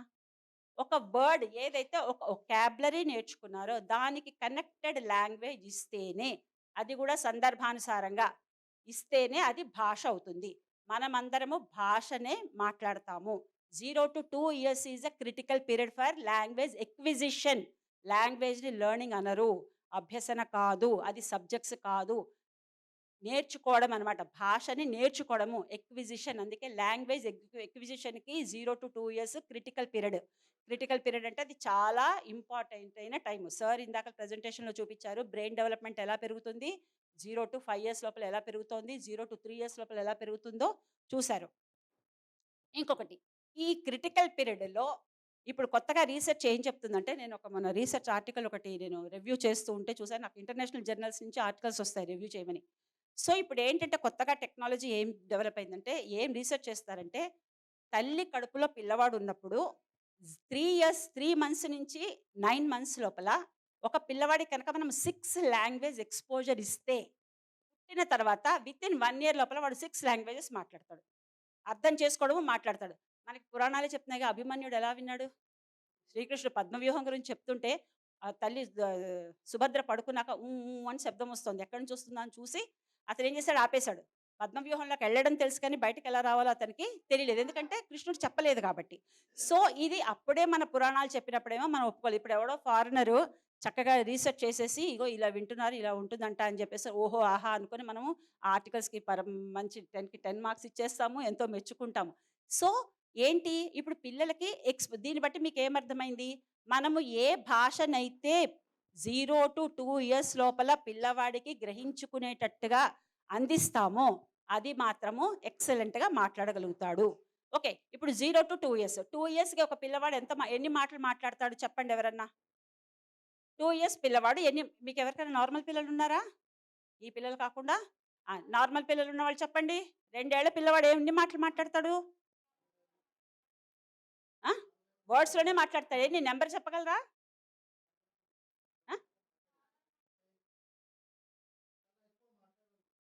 2 ఏళ్ల పిల్లవాడండి, నార్మల్ పిల్లవాడు ఎన్ని పదాలు మాట్లాడతాడు? నెంబర్ చెప్పండి. 4, 5. 4, 5ఏనా? మన పిల్లలు కాదమ్మా, నార్మల్ పిల్లలు. నార్మల్ పిల్లలా? 4, 5 అన్నారు ఆయన. ఇంకెవరన్నా? చాలా వద్దమ్మా, నాకు నెంబర్ చెప్పండి. నెంబర్ చెప్పడానికి బాధపడుతున్నారు. 50, 100, 200, 500, 300 చెప్పండి. నేను చెప్పాలా? రీసెర్చ్ బట్టి స్పీచ్ లాంగ్వేజ్ డెవలప్మెంట్ అని ఉంటుంది. స్పీచ్ డెవలప్మెంట్ మైల్ స్టోన్స్ ఉంటాయి. 0 to 3 ఎకోలేలియా, ట్రూ స్పీచ్ అవన్నీ ఉంటాయి తెలుసా? బ్యాబ్లింగ్, ఓకలైజేషన్, బ్యాబ్లింగ్ తెలుసా? ఎవరికైనా చదువుకున్నారా ఇక్కడ? Speech very good. చెప్పు. 2 ఇయర్స్ ఎంత చెప్పు? 2 ఇయర్స్ పాప ఎన్ని మాట్లాడుతుంది? 250. 2 ఇయర్స్కి 500 వర్డ్స్, 2.5 ఇయర్స్కి 2000 వర్డ్స్, 5 ఇయర్స్కి 4500 వర్డ్స్. ఎవరన్నా గేట్ ఎగ్జామ్ రాసారా? టోఫెల్, జిఆర్ఈ ఎగ్జామ్లో ఎన్ని వర్డ్స్ ఉంటాయి? ఎన్ని వర్డ్స్కి టెస్ట్ రాయాలి? Vocabulary test 4500. అమెరికాలో వెళ్ళి చదువుకోవాలన్నా, ఉద్యోగం చేయాలన్నా నీకు 4500 పదాలు వచ్చేస్తే ప్రపంచాన్ని ఏలేయచ్చు. సో అలాంటిది మన పిల్లలకి, నార్మల్ పిల్లలకి 5 ఏళ్ళు వచ్చేసరికి 4500 పదాలు వచ్చేస్తున్నాయి. రావాలి. మరి మన పిల్లలకి 4-5 పదాలే వస్తున్నాయి. మరి ఎవరి లోపం అది? పిల్లవాడికి ఆల్రెడీ లోపం ఉంది. సో తల్లిదండ్రులు ఏం చేయాలి? ఇన్పుట్ ఇవ్వాలి. మీ అందరు ఇప్పుడు దీపం పెడతారా? హిందూస్ అయితే దీపం పెడతారు కదా. ఎంత ప్రమిదలో ఎంత నూనె పోస్తారు? ఇంత చిన్న దీపం పెట్టుకుంటారు, ఇంత నూనె పోస్తారు, ఒక ఒత్తి వేస్తారు, వెలిగిస్తారు. అది ఎంతసేపు పెరుగుతుంది? 3 అవర్స్, 4 అవర్స్. సరే, ఇప్పుడు నాకు రోజంతా వెలగాలంటే నేనేం చేయాలి? పెద్ద దీపం పెట్టుకోవాలి, పెద్ద ప్రమిద తీసుకోవాలి, ఎక్కువ నూనె పోయాలి, పెద్ద ఒత్తి పెట్టాలి, వెలిగించాలి. తల్లిదండ్రులు చేసే పని ఏంటి? చిన్న ఒత్తి పెడతారు, ఇంతే నూనె పోస్తారు. అరే మా పిల్లలు మాట్లాడట్లేదు అంటే ఎక్కడా? వాళ్ళు మాట్లాడాలంటే నువ్వు ఇన్పుట్ లేనిదే అవుట్పుట్ రాదు. నువ్వు ఎక్స్పోజర్ ఇవ్వట్లేదు, నువ్వు రీఇన్ఫోర్స్మెంట్ ఇవ్వకపోతే వాళ్ళు ఎక్కడి నుంచి మాట్లాడతారు? నువ్వు ప్రతిదీ చూపించి చేయిస్తూ చెప్పాలి. నువ్వు మాట్లాడితేనే అక్కడి నుంచి వస్తుంది. ఫస్ట్ 1 ఇయర్ పాటు నార్మల్ పిల్లవాడు మాట్లాడడు, గ్రహిస్తాడు. మనం చెప్పిందంతా అర్థం చేసుకుంటూ ఉంటాడు. నాన్న ఎక్కడికి వెళ్ళాడంటే ఇలా చూపిస్తాడు. నాన్న బైక్ ఏది నాన్న అంటే ఇలా చూపిస్తాడు. అమ్మ ఏది అంటే చూపిస్తాడు. ఇది తీసుకెళ్ళి నాన్నకి ఇచ్చిరాపో అంటే చూపిస్తాడు. నాన్న వచ్చాడు అనగానే చేతులు కాళ్ళు కొట్టుకుంటూ నాన్న దగ్గరికి వెళ్ళిపోయి బైక్ మీద పోదామని అంటాడు. సో టీవీ ఆన్ చేయగానే రిమోట్ మెల్లగా చూపిస్తాడు. రిమోట్ ప్రతి ఒక్కటి చూపిస్తాడు. కానీ వాడు మాట్లాడడం ఎప్పుడు స్టార్ట్ చేస్తాడు? 1 ఇయర్ తర్వాతనే. అత్త, తాత, పాప అనేది బ్యాబ్లింగ్. 1 ఇయర్ తర్వాత చిన్న చిన్న పదాలు మాట్లాడతాడు, 50 పదాలు. 1.5 ఇయర్ నుంచి అట్లా. అలాగే ఎలా అయితే డెవలప్ అవుతూ వెళ్తుందో భాష, మరి మన పిల్లలకు వచ్చేసరికి ఏమవుతోంది? ఏమీ రావట్లేదు. ఏంటి లోపము? పిల్లవాడికి ఆల్రెడీ లోపం ఉంది. మనం మిషన్ పెట్టాము. మిషన్ పెట్టంగానే రాదు. కళ్ళు అయితే కళ్ళద్దాలు పెట్టుకోగానే ఏదైతే క్లియర్గా కనపడుతుందో మిషన్ పెట్టుకోగానే కాదు. మనం ఏం చేయాలి? ఇంటర్వెన్షన్ ట్రైనింగ్ ఇవ్వాలి. ట్రైనింగ్ ఏ విధంగా ఇవ్వాలి? ఎవరికి ఇవ్వాలి? తల్లిదండ్రులు వీలైతే తల్లిదండ్రులు ఇద్దరిని కూర్చోపెట్టాలి, లేకపోతే తల్లిని కూర్చోపెట్టాలి. ప్రతి సిచ్యువేషన్ చెప్పాలి. పొద్దున్న లేచిన దగ్గర నుంచి రాత్రి పడుకునేదాకా అన్నారు కదా. ఇప్పుడు అన్నం వండుతున్నావు, పిల్లవాడిని ప్లాట్ఫామ్ మీద కూర్చోమని చెప్తా. ఇది స్టవ్, ఇది గిన్నె, ఇది బియ్యము, నేను వండుతున్నాను చూడు, ఇది గరిట, ఇది చేస్తా. పేరెంట్స్కి ఒక డౌట్ వస్తుంది. మేడం ఈయన చెప్తే వాడికి అర్థమే కదా, అసలు స్టవ్ తెలీదు, గరిట తెలీదు, గిన్నె తెలీదు, మీరేమో చెప్పమంటున్నారు, వాడికి ఏం తెలియదు కదా అంటే ఇవాళ తెలీదు, రేపు తెలీదు, నెల రోజులు తెలీదు, 2 నెలలు తెలీదు, మూడో నెలలు కనీసం మా అమ్మ ఏదో చెప్తోంది విందామనన్నా గ్రహిస్తాడు కదా! ట్రై చేస్తాడు కదా! నేను ఒకటే చెప్తా, 100 రోజుల పాటు వదిలేయండి. మీరు ఇస్తూ ఉండండి. 101 రోజు నాన్న స్టవ్ ఏదంటే ఇలా చూస్తాడు. అర్థం చేసుకుంటాడు కదా! సో, ఆ అర్థం చేసుకోవడానికి మీరేం చేయాలి? ఇన్‌పుట్ ఇవ్వాలి, ఎక్స్‌పోజర్ ఇవ్వాలి. లాంగ్వేజ్ ఎలా వస్తుంది? LSRW linguistic skills. ఇక్కడ ఎవరైనా స్పీచ్ థెరపిస్టులు ఉంటే తెలుస్తుంది. LSRW listening, speaking, reading and writing. Linguistic skills ఏంటి? లాంగ్వేజ్ ఎక్విజిషన్ ఏ విధంగా జరుగుతుంది? భాష ఏ విధంగా మనం నేర్చుకుంటాము? వినడం ద్వారా ముందు వింటాం, తర్వాత మాట్లాడతాం, తర్వాత రా రా చదువుతాము, తర్వాత రాస్తాం. ఎల్ఎస్ఆర్‌డబ్ల్యూ. లాస్ట్‌లో రాయడం వస్తుంది. కానీ ఇవాళ రేపు ఏం చేస్తారు? ముందు రాసేస్తారనమాట. బోర్డ్ మీద ఎక్కిచ్చేసి రాసేయడం. 10థ్ క్లాస్ పిల్లవాడికి కూడా కనీసం వాట్ ఈస్ వాట్ అన్నది తెలీదు. నేను రీసెర్చ్ చేశాను. 2009లోనే నాది పీహెచ్‌డీ అయిపోయింది. నేను నార్మల్ పిల్లల్ని, డెఫ్ పిల్లల్ని కూర్చోబెట్టి ఇద్దరికీ టెస్ట్ చేస్తే, ఈ డెఫ్ పిల్లలు ఒక క్వెషన్ 6థ్, 7థ్‌కి నేను మ్యాథ్స్, లాంగ్వేజ్‌లో టెస్ట్ చేశా. ఒక్క పదం తెలీదు. నార్మల్ పిల్లవాడైతే ఆ పదాన్ని వెంటనే గుర్తుపడతాడు. కొన్ని పదాలు సెలెక్ట్ చేసి ఆబ్జెక్టివ్ టైప్‌లో ఫిల్ ఇన్ ద బ్లాంక్స్‌లో చెక్ చేసి ఎలా చేస్తాడంటే అస్సలు రావట్లేదు. వాడు ఇంకా ఏడో క్లాస్ చదువుతున్నాడు. వాడికి బేసిక్సే రావట్లేదు. ఏం లోపము? వాడికి ప్రాబ్లమ్ ఆల్రెడీ ఉంది. సో, టీచర్స్ లోపమా? లేకపోతే పిల్లల పేరెంట్స్ లోపమా? అన్నది ఇంకా క్వెషన్ మార్కే. అంటే ఏంటి? ఇప్పుడు మనమేం చేయాలి? యాస్ ఎ స్పెషల్ ఎడ్యుకేటర్‌గా, యాస్ ఎ పేరెంట్‌గా మన దగ్గరికి ఒక పిల్లవాడొచ్చాడు. ఆ పిల్లవాడిని ఏ విధంగా నార్మల్ చేయాలన్నది ఆలోచించాలి. ఎంత తొందరగా వాడిని నార్మల్ స్కూల్‌లో ఇంటిగ్రేట్ చేయాలి? ఎంత తొందరగా ప్రాబ్లమ్ గుర్తిచ్చి, ఎంత తొందరగా వినికిడి యంత్రాన్ని పెట్టి, ఎంత ఫాస్ట్‌గా ట్రైనింగ్ స్టార్ట్ చేస్తే పిల్లవాడు అంత తొందరగా నార్మల్ సొసైటీలో ఇంటిగ్రేట్ అవుతాడు. ఎందుకని? ఎందుకు తొందరగా అంటున్నాము? ఎప్పుడైతే పిల్లవాడికి 4 ఏళ్ళు, 5 ఏళ్ళు వచ్చేసాయో సైగలొచ్చేస్తాయి. ఎందుకు సైగలొస్తాయి? మరి వాడి అవసరాలు తీర్చుకోవాలి గదా! మరి వాడికి ఆకలేస్తుంది, దాహమేస్తుంది, బాత్రూమ్ పోవాలి. వాడు ఏదో ఒక సాధనాన్ని సాధనం మీద ఆధారపడాలి. ఏం చేస్తాడు? ఆకలేస్తే వాటర్ అంటే ఇట్లా అంటాడు. ఇలా అంటే కడుపు నొప్పి అంటాడు. లేకపోతే ఇలా అంటే తలనొప్పి అంటాడు. ఇలా అంటే అన్నం అంటాడు. మరి వాడి అవసరం తీరాలి గదా! సో, అప్పుడేం చేస్తాడు? సైగలకి అలవాటు పడ్డాక మాట్లాడాలంటే ఎంత కష్టము? అమ్మ నాకు అన్నం పెట్టు అనడం ఎంత కష్టము? అయిపాయే. ఎంత ఈజీ. మనం కూడా ఇలాగే ఆధారపడతాం ఒక్కొక్కసారి. బోర్ కొట్టిందనుకో, విసుగొచ్చిందనుకో అంటాం. అంటాం. విసుగొస్తాయి అన్నమాట. మాట్లాడడం ఇష్టపడ్డం. సైగల ద్వారానే పని చేయించేసుకుంటాం. ఒక్కసారి పిల్లవాడికి సైగల ద్వారానే వాడి అవసరాలన్నీ తీరిపోతున్నాయి అనుకుంటే, he never open his mouth. So, కాబట్టేంటి మనము సిట్యుయేషన్ క్రియేట్ చేయాలి. అవసరాన్ని కలిగించాలి. నా దగ్గరికి ఒక పేరెంట్ వస్తారు. మేడం వాడికి అన్నం పెట్టమంటే, అన్నము అడగట్లేదు మేడం. 1 ఇయర్ నుంచి ట్రైనింగ్ తీసుకుంటున్నాం. అన్నం అని అడగట్లేదు. ఏం చేయాలి? నువ్వేం చేస్తావు అంటేను, పొద్దున్న లేవంగానే పాలిచ్చేస్తుంది, 9 గంటలకు టిఫిన్ పెట్టేస్తుంది, 1:00కి లంచ్‌లో అన్నం పెట్టేస్తుంది, 4 గంటలకు స్నాక్స్ ఇచ్చేస్తుంది, 7 గంటలకి భోజనం పెట్టేస్తుంది. వాడు అడగకుండానే నువ్వు వాడి అవసరాలన్నీ తీర్చేస్తుంటే why will he open his mouth? నీకు అవసరం లేనిదే నువ్వు మీ పార్ట్నర్‌తో కూడా మాట్లాడవు. ఎవరితోటి మాట్లాడవు. అవసరాన్ని క్రియేట్ చెయ్యి. నేనేం చెప్పాను?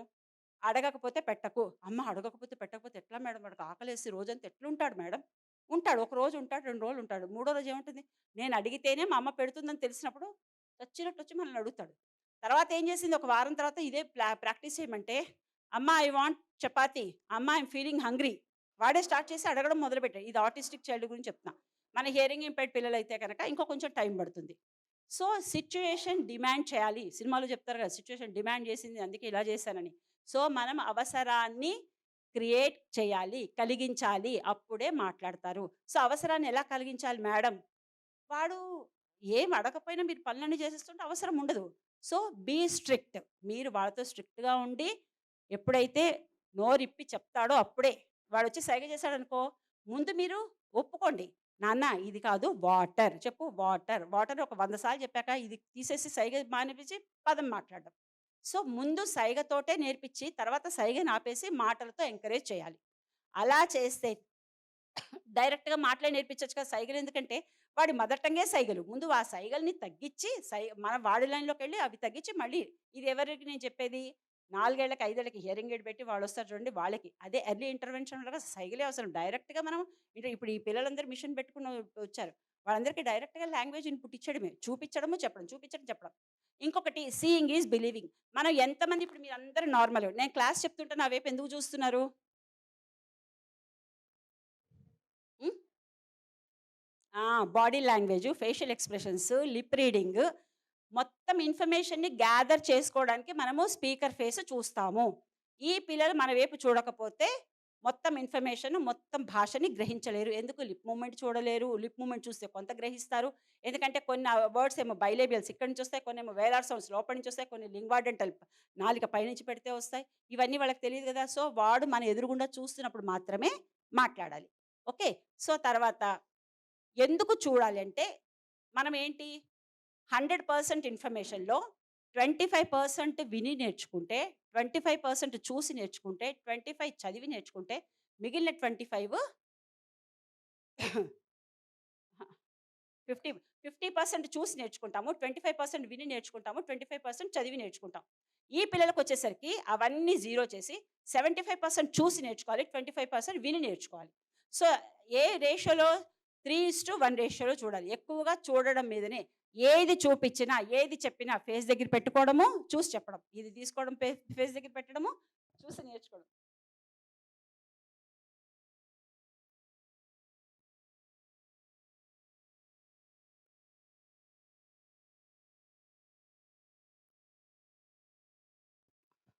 సో, అన్నీ చూసి చెప్పించాలి. మేడం వాడు మా వైపు చూడట్లేదు ఎలా చెప్పాలి? వాడు మీ వైపు చూడు. మీరు వాడు ఎదురుగుండా వెళ్లి కూర్చొని ఆ ప్లేస్‌లో కూర్చొని చెప్పండి. అప్పుడు చూస్తాడు. ఇంకోటి చిన్న పిల్లలు ఒక చోట కూర్చోరు. ఇటు అటు పారిపోతూ ఉంటారు. వాడికి ఇంట్రెస్ట్ లేనప్పుడు వదిలేయండి. కాసేపయ్యాక మళ్ళీ వెళ్లి చెప్పండి. ఇంకొకటి మెయిన్ టీచర్స్ చేసే తప్పేంటంటే, నా దగ్గర టీచర్ ట్రైనర్స్ వస్తారు టీచింగ్ ప్రాక్టీస్‌కి. బీఎడ్ వాళ్ళు, డీఎడ్ వాళ్ళు వచ్చేవాళ్ళు. 30 సంవత్సరాల పాటు చూసి, చూసి ఆ టీచర్స్ చెప్పే పద్ధతి చూసి విరక్తొచ్చేసేదనమాట. టీచింగ్ ఎయిడ్స్ అన్నీ తెచ్చుకుంటారు. అక్కడ పెట్టుకుంటారు పక్కన. క్లాస్ చెప్పాలి. కలర్ కాన్సెప్ట్ అనుకుందాం. అన్నీ తీసుకొచ్చేస్తారు. రెడ్ కలర్ కాన్సెప్ట్ చెప్పాలి. 3 ఏళ్ల పిల్లవాడికి రెడ్ కలర్ చెప్పాలి. వాడు బీటీఈ పెట్టుకుంటున్నాడు. రెడ్ హియరింగ్ ఎయిడ్స్ బాగున్నాయి. పొద్దున్న రాగానే ఫస్ట్ హియరింగ్ ఎయిడ్స్ పెట్టుకున్నారా లేదా చెక్ చేస్తాం. కలర్ కాన్సెప్ట్ చెప్పాలి. వాడేం చేస్తాడు? ఇంటి నుంచి ఒక బెలూన్ తెచ్చుకుంటాడు. రెడ్ కలర్ బెలూన్ తెచ్చుకుంటాడు. తీసుకొచ్చి క్లాస్‌లో కూర్చుంటాడు. ఈ టీచర్ ఏంటి తన లెసన్ ప్లాన్ చెప్పాలి కదా! ఫస్ట్ ఏంటి? ఉన్మీకీకరణ, ముందు మోటివేషన్. ఇవాళ నువ్వు ఎక్కడికెళ్ళావు? ఏం వేసుకున్నావు? ఏం డ్రెస్ ఏసుకున్నావు? ఇది అది అన్నాక, ఈరోజు నేను మీకు రెడ్ కలర్ గురించి చెప్తున్నాను. ఇది టీచర్స్ కోసం చెప్తున్నా. తల్లులకు కూడా. ఇది రెడ్ కలర్. ఈరోజు నేను మీకు రెడ్ కలర్ గురించి చెప్తున్నాను. వాడేం చేస్తాడు? వాడి దగ్గర ఉన్న బెలూన్ చూసి, మ్యామ్ బెలూన్, బెలూన్, బెలూన్ అంటాడు. వాడు వచ్చి రాని భాషలో. ఎడ్ కలర్ అంటారు. రా పలకడం రాదు కాబట్టి. ఏయ్! ఉండు, గమ్మునుండు. నేను చెప్పేది విను ఫస్ట్ అని ఈవిడ టీచింగ్ ఎయిడ్స్ తీసి ఈవిడ చెప్తూ ఉంటుందన్నమాట. వాడికి ఇంట్రెస్ట్ ఉండదు. వాడేదో చెప్పాలనుకుంటాడు, తాపత్రయపడతాడు. నేనేదో తీసుకొచ్చాను, నేను చెప్పాలంటే. సో, ఏం చేయాలి అప్పుడు టీచరు? ఈవిడ టీచింగ్‌ని పక్కన పెట్టి, వాడి దగ్గరున్న వస్తువు తీసుకొని, దాని మీద కాన్వర్జేషన్ డెవలప్ చేయాలి. ఓకే. సో, పిల్లవాడికి ఏది ఇంట్రెస్టో చూసి, అది చెప్పాక మళ్ళీ మన లైన్‌లోకి వాడని తీసుకొని రావాలి. అంతేకాని ఇవాళ నేను సిలబస్‌లో ఇలా రాసుకున్నాను. నేను ఇదే చెప్తానని స్ట్రిక్ట్‌గా ఉండకూడదు. మన సిలబస్ ఎప్పుడు ఎలా ఉండాలి? చైల్డ్ సెంటర్డ్ సిలబస్‌గా ఉండాలి. నేను 92, 94లోనే నేను ఒక సిలబస్ తయారు చేశా ప్రీ స్కూల్ పిల్లలకి. అది ఆల్ ఓవర్ ఇండియాలో మా అన్ని సెంటర్స్‌లోనూ అదే సిలబస్ ఫాలో అవుతున్నారు ఇప్పటికి కూడా. సో, సిలబస్ ఎలా తయారు చేయాలంటే చైల్డ్ బేస్డ్. పిల్లవాడికి ఏది అవసరమో ఆ వయసులో ఏది నేర్చుకుంటాడో చూసుకొని, ప్రతిరోజు వాడికి ఎక్స్‌పోజర్ దేంట్లో రావాలో అది చూసుకొని నేర్పించాలి. అంతేకాని నీ మైండ్‌లో ఏదుందో నువ్వేది చెప్పాలనుకుంటున్నావో అది చెప్తే పిల్లవాడికి ఉపయోగము ఉండదు. వాడి దగ్గర నుంచి ముందు వాళ్ళు ఏం చెప్తారనుకుంటారో తీసుకొని, తర్వాత మనం వాళ్ళని మన లైన్‌లోకి తెచ్చుకోవాలి. ఏ పిల్లవాడు గూడా ఇంట్రెస్ట్ చూపిచ్చడు. ఒక చోట కూర్చొని నేర్చుకోవడానికి 3 ఏళ్ల పిల్లవాడు ఇష్టపడ్డు. నార్మల్ పిల్లలు గూడా కూర్చొని నేర్చుకుంటారా? ప్లే స్కూల్‌కి ఎందుకేస్తారు? ఇటు అటు తిరుగుతూ, ఆడుతూ, పాడుతూ నేర్చుకుంటారు. మనం గూడా ఏం చేయాలి? ప్లే యాక్టివిటీ, యాక్టివిటీ మెథడ్‌లో చదువు చెప్పాలి. కాన్వర్జేషన్ మెథడ్‌లో చెప్పాలి. యాక్టివిటీస్, కాన్వర్జేషన్ కలిపి కంబైన్డ్ మెథడ్ ఉంటుంది. టోటల్ కమ్యూనికేషన్ ఉంటుంది. మెథడ్స్ చాలా ఉంటాయి. మీరందరూ ఎవరైనా డీఎడ్ చేసుంటే తెలుస్తుంది. సో, ఎప్పుడైనా సరే నీకెంత తెలుసో చెప్పడం కాదు. పిల్లవాడి స్థాయికి దిగి, వాడికి ఏది అర్థమవుతుందో, ఎలా చెప్పాలో తెలుసుకొని చెప్తేనే you will become a good teacher. ఓకేనా? గుడ్ టీచర్ ఒకటే ఓవర్‌నైట్ అయిపోదు. ఓకే. ఎంతో కృషి చేయాలి దానికి. ఎంతోమంది పిల్లలకి సక్సెస్ తీసుకురావాలి. మనం రోల్ మోడల్ అవ్వాలంటే మనకు కావాల్సింది ముఖ్యంగా ఏంటి? సింపతి అవసరం లేదు. ఎంపతి. సింపతికి, ఎంపతికి తేడా ఏంటి? తెలుగు. జాలి. సింపతి. ఎంపతి అంటే నువ్వు వాళ్ళ ప్లేస్‌లో ఉండి అలా ఆలోచిస్తే ఎలా ఉంటావు? ఎప్పుడు పేరెంట్ ప్లేస్‌లో ఉండి మనం ఆలోచించాలి టీచర్‌గా. ఒక తల్లి బాధపడుతుందంటే, ఆ తల్లి ప్లేస్‌లో నువ్వుండి ఆలోచించి, తల్లి ఎలా మెటర్నల్ రిఫ్లెక్టివ్ మెథడ్. ఎగ్జాంపుల్ తల్లి ఏ విధంగా పిల్లవాడితో మాట్లాడుతుందో మేడం చెప్పారు పొద్దున. వాడు ఉయ్యాల్లో పడుకొని ఏడుస్తున్నాడు. "ఎందుకు నాన్న ఏడుస్తున్నావు? ఏమైంది? పాస్ పోసావా? నీకు ఆకలేస్తోందా? ఉండు నేను పాలు కలిపి తీసుకొస్తాను." ఇవన్నీ మాట్లాడుతుంది. పిల్లవాడు రెస్పాన్స్ ఇస్తాడా? పిల్లవాడు ఏది అడుగుతున్నాడో ఈవిడే గెస్ చేసి ఈవిడ కూడా చెప్తుంది. దాన్ని మెటర్నల్ రిఫ్లెక్టివ్, తల్లిని ఏ విధంగా అయితే ప్రతిబింబిస్తారో అదొక మెథడ్. లాంగ్వేజ్ డెవలప్‌మెంట్‌లో అదొక మెథడ్ ఉంటుంది. ఆ పద్ధతిలో పిల్లవాడు ఏమీ మాట్లాడు మన ఎదురుగుండా ఒక బొమ్మలాగా కూర్చుంటాడు. నీ డ్యూటీ ఏంటి? పిల్లవాడు ఏం మాట్లాడతాడో నువ్వే మాట్లాడి నువ్వేం చెప్పాలో నువ్వే చెప్పాలి. ఆ విధంగా తల్లులు స్టార్ట్ చేయాలి ట్రైనింగ్. ఫైన్. ఇంకా కవర్ చేశానా? సరే, నా ఎక్స్‌పీరియన్సెస్ చెప్తా. నాకు సార్ ఇచ్చిన దాంట్లో ఉంది. నేను చెప్పాను కదా 1000 మంది పిల్లలకి ట్రైనింగ్ ఇచ్చాను. ఇంకా ఎక్కువే ఉన్నారు. నేను రఫ్‌గా చెప్తా 1000 మంది. 1000 మంది పిల్లల్లో 800 పిల్లలు నార్మల్ స్కూల్‌లో చదివి నార్మల్ సొసైటీలో ఇంటిగ్రేట్ అయ్యారు. 20% మాత్రము స్పెషల్ స్కూల్‌కెళ్లారు. ఆ 20% స్పెషల్ స్కూల్‌కెళ్ళిన వాళ్ళు కూడా వాళ్ళ కాళ్ళ మీద వాళ్ళు నిలబడుతున్నారు. కెఫ్టేరియాలో పనిచేస్తున్నారు. రకరకాల మెడికల్ ఫార్మాస్యూటికల్స్‌లో పనిచేస్తున్నారు అంతా. సో, మా పిల్లల్లో 100 మంది బీకామ్ పాస్ అయ్యారు. 150 మంది ఎంకామ్ పాస్ అయ్యారు. 5గురు ఎంటెక్ చేశారు. 65 మంది గవర్నమెంట్ జాబ్ చేస్తున్నారు. అందులో 20 మంది గ్రూప్ 1 ఆఫీసర్స్, 10 మంది గ్రూప్ 2 ఆఫీసర్స్. సో, వీళ్ళందరూ కూడా అయ్యారు. తర్వాత ఫ్యాషన్ టెక్నాలజీలో కొంతమంది, పాలిటెక్నిక్‌లో కొంతమంది, ఇప్పుడు 10థ్ క్లాస్ చదువుతున్న వాళ్ళు కొంతమంది, పెళ్ళిళ్ళైపోయి వాళ్ళ పిల్లలు 7వ క్లాస్ చదువుతున్న పిల్లలు కొంతమంది. ఇంకోటి, ఇద్దరు డెఫ్ పేరెంట్స్, ఇద్దరికి నార్మల్ పిల్లలు పుట్టిన వాళ్ళు ఉన్నారు. మన దగ్గర చదివి వెళ్ళిన పిల్లలే. వాళ్ళు ఏం చేశారు, ఇద్దరు డెఫ్ వాళ్ళని పెళ్లి చేసుకొని వాళ్ళ పిల్లలు నార్మల్ అయ్యి అమ్మమ్మ దగ్గర తాతయ్య దగ్గర ఉండి వాళ్ళు ఇప్పుడు 7వ క్లాస్ చదువుతున్నారు. సో, సక్సెస్ రేట్ చాలా బాగుంటుంది. ప్రొవైడెడ్ తల్లిదండ్రులు కష్టపడాలి. స్పెషల్ ఎడ్యుకేటర్ వాళ్ళకి మంచి చేదోడు వాదోడుగా ఉండాలి. ఇది నా ఎక్స్పీరియన్స్. ఈ 32 ఇయర్స్ ఆఫ్ లాంగ్ జర్నీలో ఎంతోమంది పేరెంట్స్ కష్ట సుఖాలు చూశాను. ఎంతోమంది బాధపడుతుంటే వాళ్ళ కళ్ళనీరు తుడిచాను. ఎంతోమందికి ధైర్యాన్ని చెప్పాను. ఆ పిల్లలు ఈరోజు, నేను ఒక చిన్న ఎగ్జాంపుల్ చెప్తాను. నేను రిటైర్ అయితే నా ఫంక్షన్‌కి 91 నుంచి 2023 దాకా పేరెంట్స్ అందరూ నాతో టచ్‌లో ఉన్నారు. వాళ్ళందరినీ పిలవాలంటే మా అబ్బాయి ఒకటే అన్నాడు, "అమ్మా", యూఎస్ నుంచి వచ్చి మా అబ్బాయి నా రిటైర్మెంట్ ఫంక్షన్ చేశాడు. "అమ్మా, నీ స్టూడెంట్స్ అందరిని పిలిస్తే మేము సంవత్సరం జీతం ఖర్చు పెట్టాల్సొస్తుందన్నాడు." అయితే ఓన్లీ లిమిటెడ్‌గా 175 మెంబర్స్‌ని పిలిస్తే ఎంతమందొచ్చారో గ్రహించండి. ఎవరైనా నంబర్ చెప్తారా? 175 మందిని పిలిచాను నేను. ఎంతమంది వచ్చుండొచ్చు? 500. ఫుడ్ సరిపోలేదు, ప్లేస్ సరిపోలేదు. అందరూ అలా నించున్నారు. పొద్దునొచ్చిన వాళ్ళు అలా నించున్నారు సార్ తాజ్‌మహల్ హోటల్‌లో. ఫుడ్ సరిపోలేదు. ఆ రోజు వాడు తాజ్‌మహల్ రెస్టారెంట్ క్లోజ్ చేసి, వాడి హిస్టరీలోనే ఫస్ట్ టైమ్ అట. వాడు 2 రెస్టారెంట్లు క్లోజ్ చేసి ఆ ఫుడ్ అంతా ఇక్కడికి షిఫ్ట్ చేశాడు. మా వాడు, నేను స్టేజ్ మీద ఉంటే, "ఎంతమందిని పిలిచావు నువ్వు? ఎంతమందికి చెప్పావు?" "చెప్పవెందుకు, ఫుడ్ సరిపోవట్లేదు అక్కడని." అంటే ఇంకా ఏంటి, తక్కువ మందిని పిలిస్తే కట్ చేసుకుంటూ వస్తే అంతమంది వచ్చారు. సో, ఎందుకొస్తారు అంతమంది? ప్రేమ అభిమానంతో గూడా. సో, వాళ్ళ పిల్లలు ఆ లెవెల్‌లో ఉన్నారు కాబట్టి వాళ్ళ యొక్క జెస్చర్ చూపిచ్చారు. కృతజ్ఞత, ఈ విధంగా ఉన్నారు అని. గొప్ప చెప్పుకోవట్లేదు. ఉన్నమాట ఫ్యాక్ట్ చెప్తున్నాను. సో, అలా అలా మంచి పేరు తెచ్చుకోవాలంటే ఒక టీచర్‌గా మీరెంత కృషి చేయాలి. నేను ఏ రోజు నా జాబ్‌ని జాబ్‌గా చేయలేదు. అది నా స్కూలు, నా పిల్లలన్నట్టే చేశా. కాబట్టి ఈరోజు సార్ నన్ను గుర్తించి ఇక్కడ తీసుకొచ్చారు, పిలిపిచ్చారు. నీ ఎక్స్‌పీరియన్సెస్ చెప్పమన్నారు. ఏమీ లేకపోతే మనకు అన్ని అవార్డ్స్ రావు. అంటే డబ్బులిచ్చి కొనుక్కునే అవార్డ్స్ కావు అవన్నీ. ఓకేనా? సో, కష్టపడండి. పేరెంట్స్, అమ్మ, లాస్ట్‌గా చెప్తున్నాను, మీరందరూ కష్టపడాలి. భగవంతుడు నాకే ఇలాంటి పిల్లాడు ఎందుకిచ్చాడు? నాకే ఎందుకు పుట్టాడు? ఏం పాపం చేశా? ఇలాంటివన్నీ డైలాగులు, అలాంటి ఆలోచనలు కూడా మనసులోకి రానియద్దు. ఎవరన్నా అన్నా గూడా, అవును నేను చెయ్యగలను కాబట్టే నాకు ఈ పిల్లవాడిని భగవంతుడిచ్చాడు. సో, హీ నోస్, ఎవరు చెయ్యగలరో తెలుసు కాబట్టే నాకిచ్చారు. నేను పేరెంట్ వస్తే అదే చెప్తా. ఇది పోయిన జన్మ రుణం, ఆ పాపం అవన్నీ మాట్లాడొద్దమ్మా. నువ్వు చెయ్యగలవు కాబట్టి ఈ పిల్లవాడు నీకిచ్చాడు. అదే వేరే వాళ్ళకిస్తే ఈ మాత్రం న్యాయం చేకూర్చలేడేమో. అందుకని మీరు కష్టపడండి అని చెప్తా. సో, మీ అందరూ కూడా ఏం చేస్తారంటే, ఇదొక మంచి ఫలాన్ని మీకిచ్చారు. ఆ ఫలాన్ని ఎలా పెంచుతారు, ఏం చేస్తారు అన్నది మీ చేతుల్లో ఉంది. All the best. బాగా కష్టపడండి. మీ పిల్లల్ని నార్మల్‌గా చేయండి.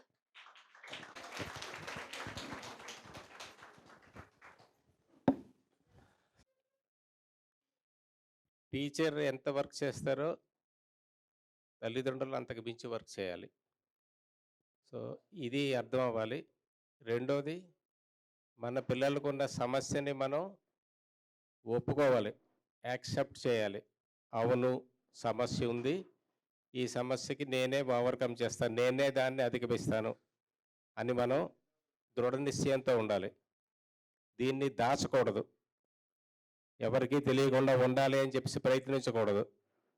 సో ఎక్కడికి తీసుకెళ్ళినా హీరింగ్ ఎయిడ్స్ పెట్టి తీసుకెళ్ళండి, అక్కడ మాట్లాడుతూ ఉండండి.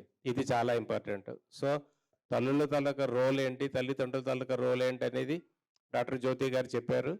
సో ఇది గమనించాల్సింది ఏంటంటే, ముందు 3-4 సంవత్సరాలు ఇద్దరు కూడా మనకు ఒకటే చెప్పారు, జీవితాంతం మీరు కష్టపడాల్సిన అవసరం లేదు.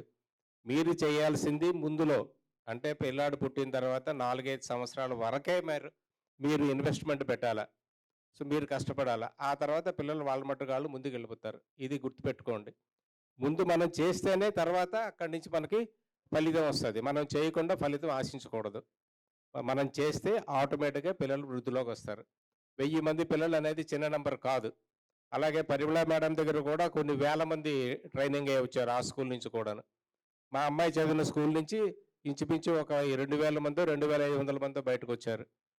రీసెంట్గా ఐ థింక్ ఈ సంవత్సరమే కోక్లియర్ ఇంప్లాంట్ ఒక చెవికి చేయించుకున్న ఒక అబ్బాయి, ఆ అబ్బాయికి 2002లోనే ఎప్పుడో సర్జరీ జరిగింది. 1 సంవత్సరం బాల విద్యాలయంలో ట్రైనింగ్ తీసుకున్నాడు అంతకుముందు. ఆ తర్వాత తల్లిదండ్రులు ఆ ట్రైనింగ్ని కంటిన్యూ చేశారు వేరే వాళ్ళ హెల్ప్ తీసుకొని.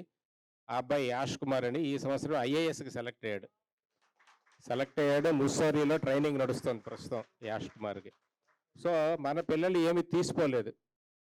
ఓకే, మీరు ఎవ్వరు కూడాను నిరాశ చెందకూడదు, నిస్పృహ చెందకూడదు, అధైర్యపడకూడదు. సో భయం లేకుండా ముందుకు వెళ్ళాలి, అదొకటే important. So all the best to all of you. Thank you madam, thank you Jyoti madam, thank you Parimala madam. So చాలా వాల్యుబుల్ ఇన్ఫర్మేషన్ అందరికీ ఇచ్చారు. టీచర్స్కి కూడా డాక్టర్ జ్యోతి గారు చెప్పారు ఎలా చేయాలి, ఎంత ప్యాషనేట్గా ఉండాలి అనేది. సో ఇది మనందరికీ ఉపయోగపడుతుందని ఆశిస్తున్నాను. Thank you very much. మన డైరెక్టర్స్ మళ్ళీ స్టాఫ్ మెంబర్స్ని ఫెలిసిటేట్ చేస్తాం 2 నిమిషాలు. ఎందుకంటే వీళ్ళందరూ మేడం ఎంత కృషి చేస్తున్నారంటే దానికి ఎంత కృతజ్ఞత చెప్పినా సరిపోదు. బట్ ఈ అకేషన్ కాబట్టి నేను ముందు డైరెక్టర్ మురళీ నటరాజన్ గారిని రమ్మంటాను.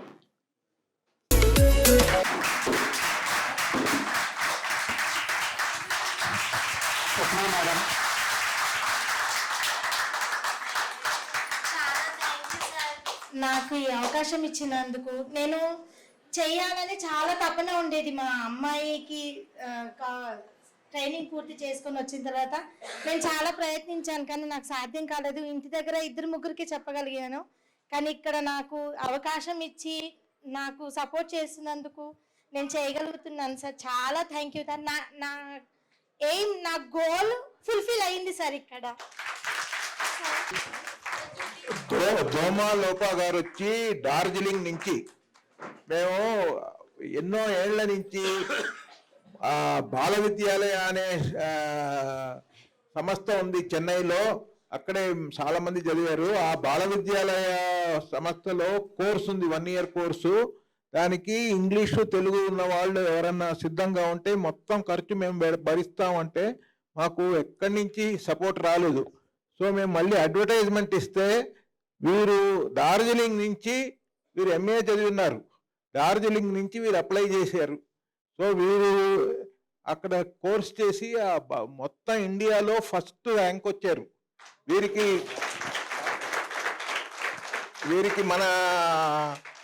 మన సెంట్రల్ గవర్నమెంట్ కూడా సన్మానం చేశారు. అప్పుడు ప్రసాదరావు గారు వీరు వెళ్ళి ఆ సన్మానాన్ని తీసుకున్నారు. సో ఇప్పుడు మళ్ళీ అదే డార్జిలింగ్ నుంచి దీక్ష అని ఒక అమ్మాయి అక్కడ కోర్స్ చేస్తుంది. మళ్ళీ ఇక్కడ NIHHలో మా దగ్గర నుంచి శ్రీవాణి గారు, మళ్ళీ వనజ గారు వీళ్ళిద్దరూ ఆ కోర్స్ చేసి కంప్లీట్ చేశారు. అవర్ సుప్రియ మేడం గారు ఒక కోర్స్ మన కోసం డెవలప్ చేస్తారు, కరికులం సర్టిఫికేట్ కోర్స్ అని. అది ఎన్ని మంత్స్ మేడం? 6 months ఉంటుంది. 3 months theory, 3 months practical sir. మొత్తం అదే మొత్తం 6 months. ఒక 6 months ట్రైనింగ్, మదర్స్ కి ట్రైనింగ్ ఇచ్చి సర్టిఫికేట్ కోర్సు. సో దాని పర్మిషన్ ఎక్కడి నుంచి తీసుకోకర్లేదు, మీ ట్రస్ట్ నుంచే, మీ దీని నుంచే తీసుకోవచ్చు. ఒక 6 మంత్స్ కోర్స్ కానీ 3 మంత్స్ కానీ ఒక ప్లాన్ ఉంది. ఒకవేళ 6 మంత్స్ అయితే ఒక రకమైన కరికులం తయారు చేయాలి. 3 మంత్స్ అంటే ఒక రకమైన ఇంతకుముందు 45 డేస్ బ్రిడ్జ్ కోర్స్ అని ఉండేది. ఫౌండేషన్ కోర్స్ అని 2002 నుంచి 2006 దాకా ఆంధ్ర మహిళా సభ, స్వీకార్ వీళ్ళందరూ నడిపారు. మేము కూడా నడిపాం.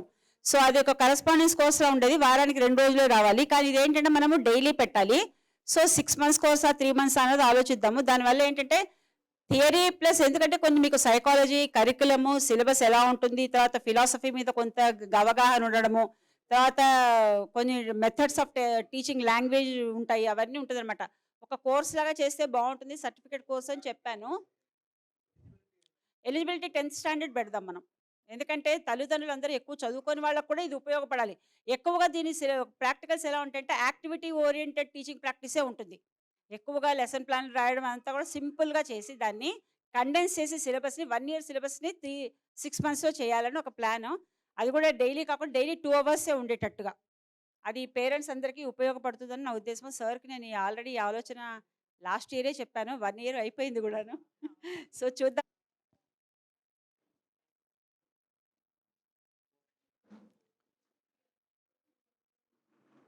గాంధీ హాస్పిటల్ సూపరింటెండెంట్ డాక్టర్ వాణి గారు, హెచ్ఓడి భూపేందర్ సింగ్ గారు, మరి మన డాక్టర్ మిస్టర్ సేతురామన్ గారు, శ్రీ ప్రసాద్ గారు, శ్రీ మురళీ నటరాజన్ గారు, డాక్టర్ జ్యోతి గారు,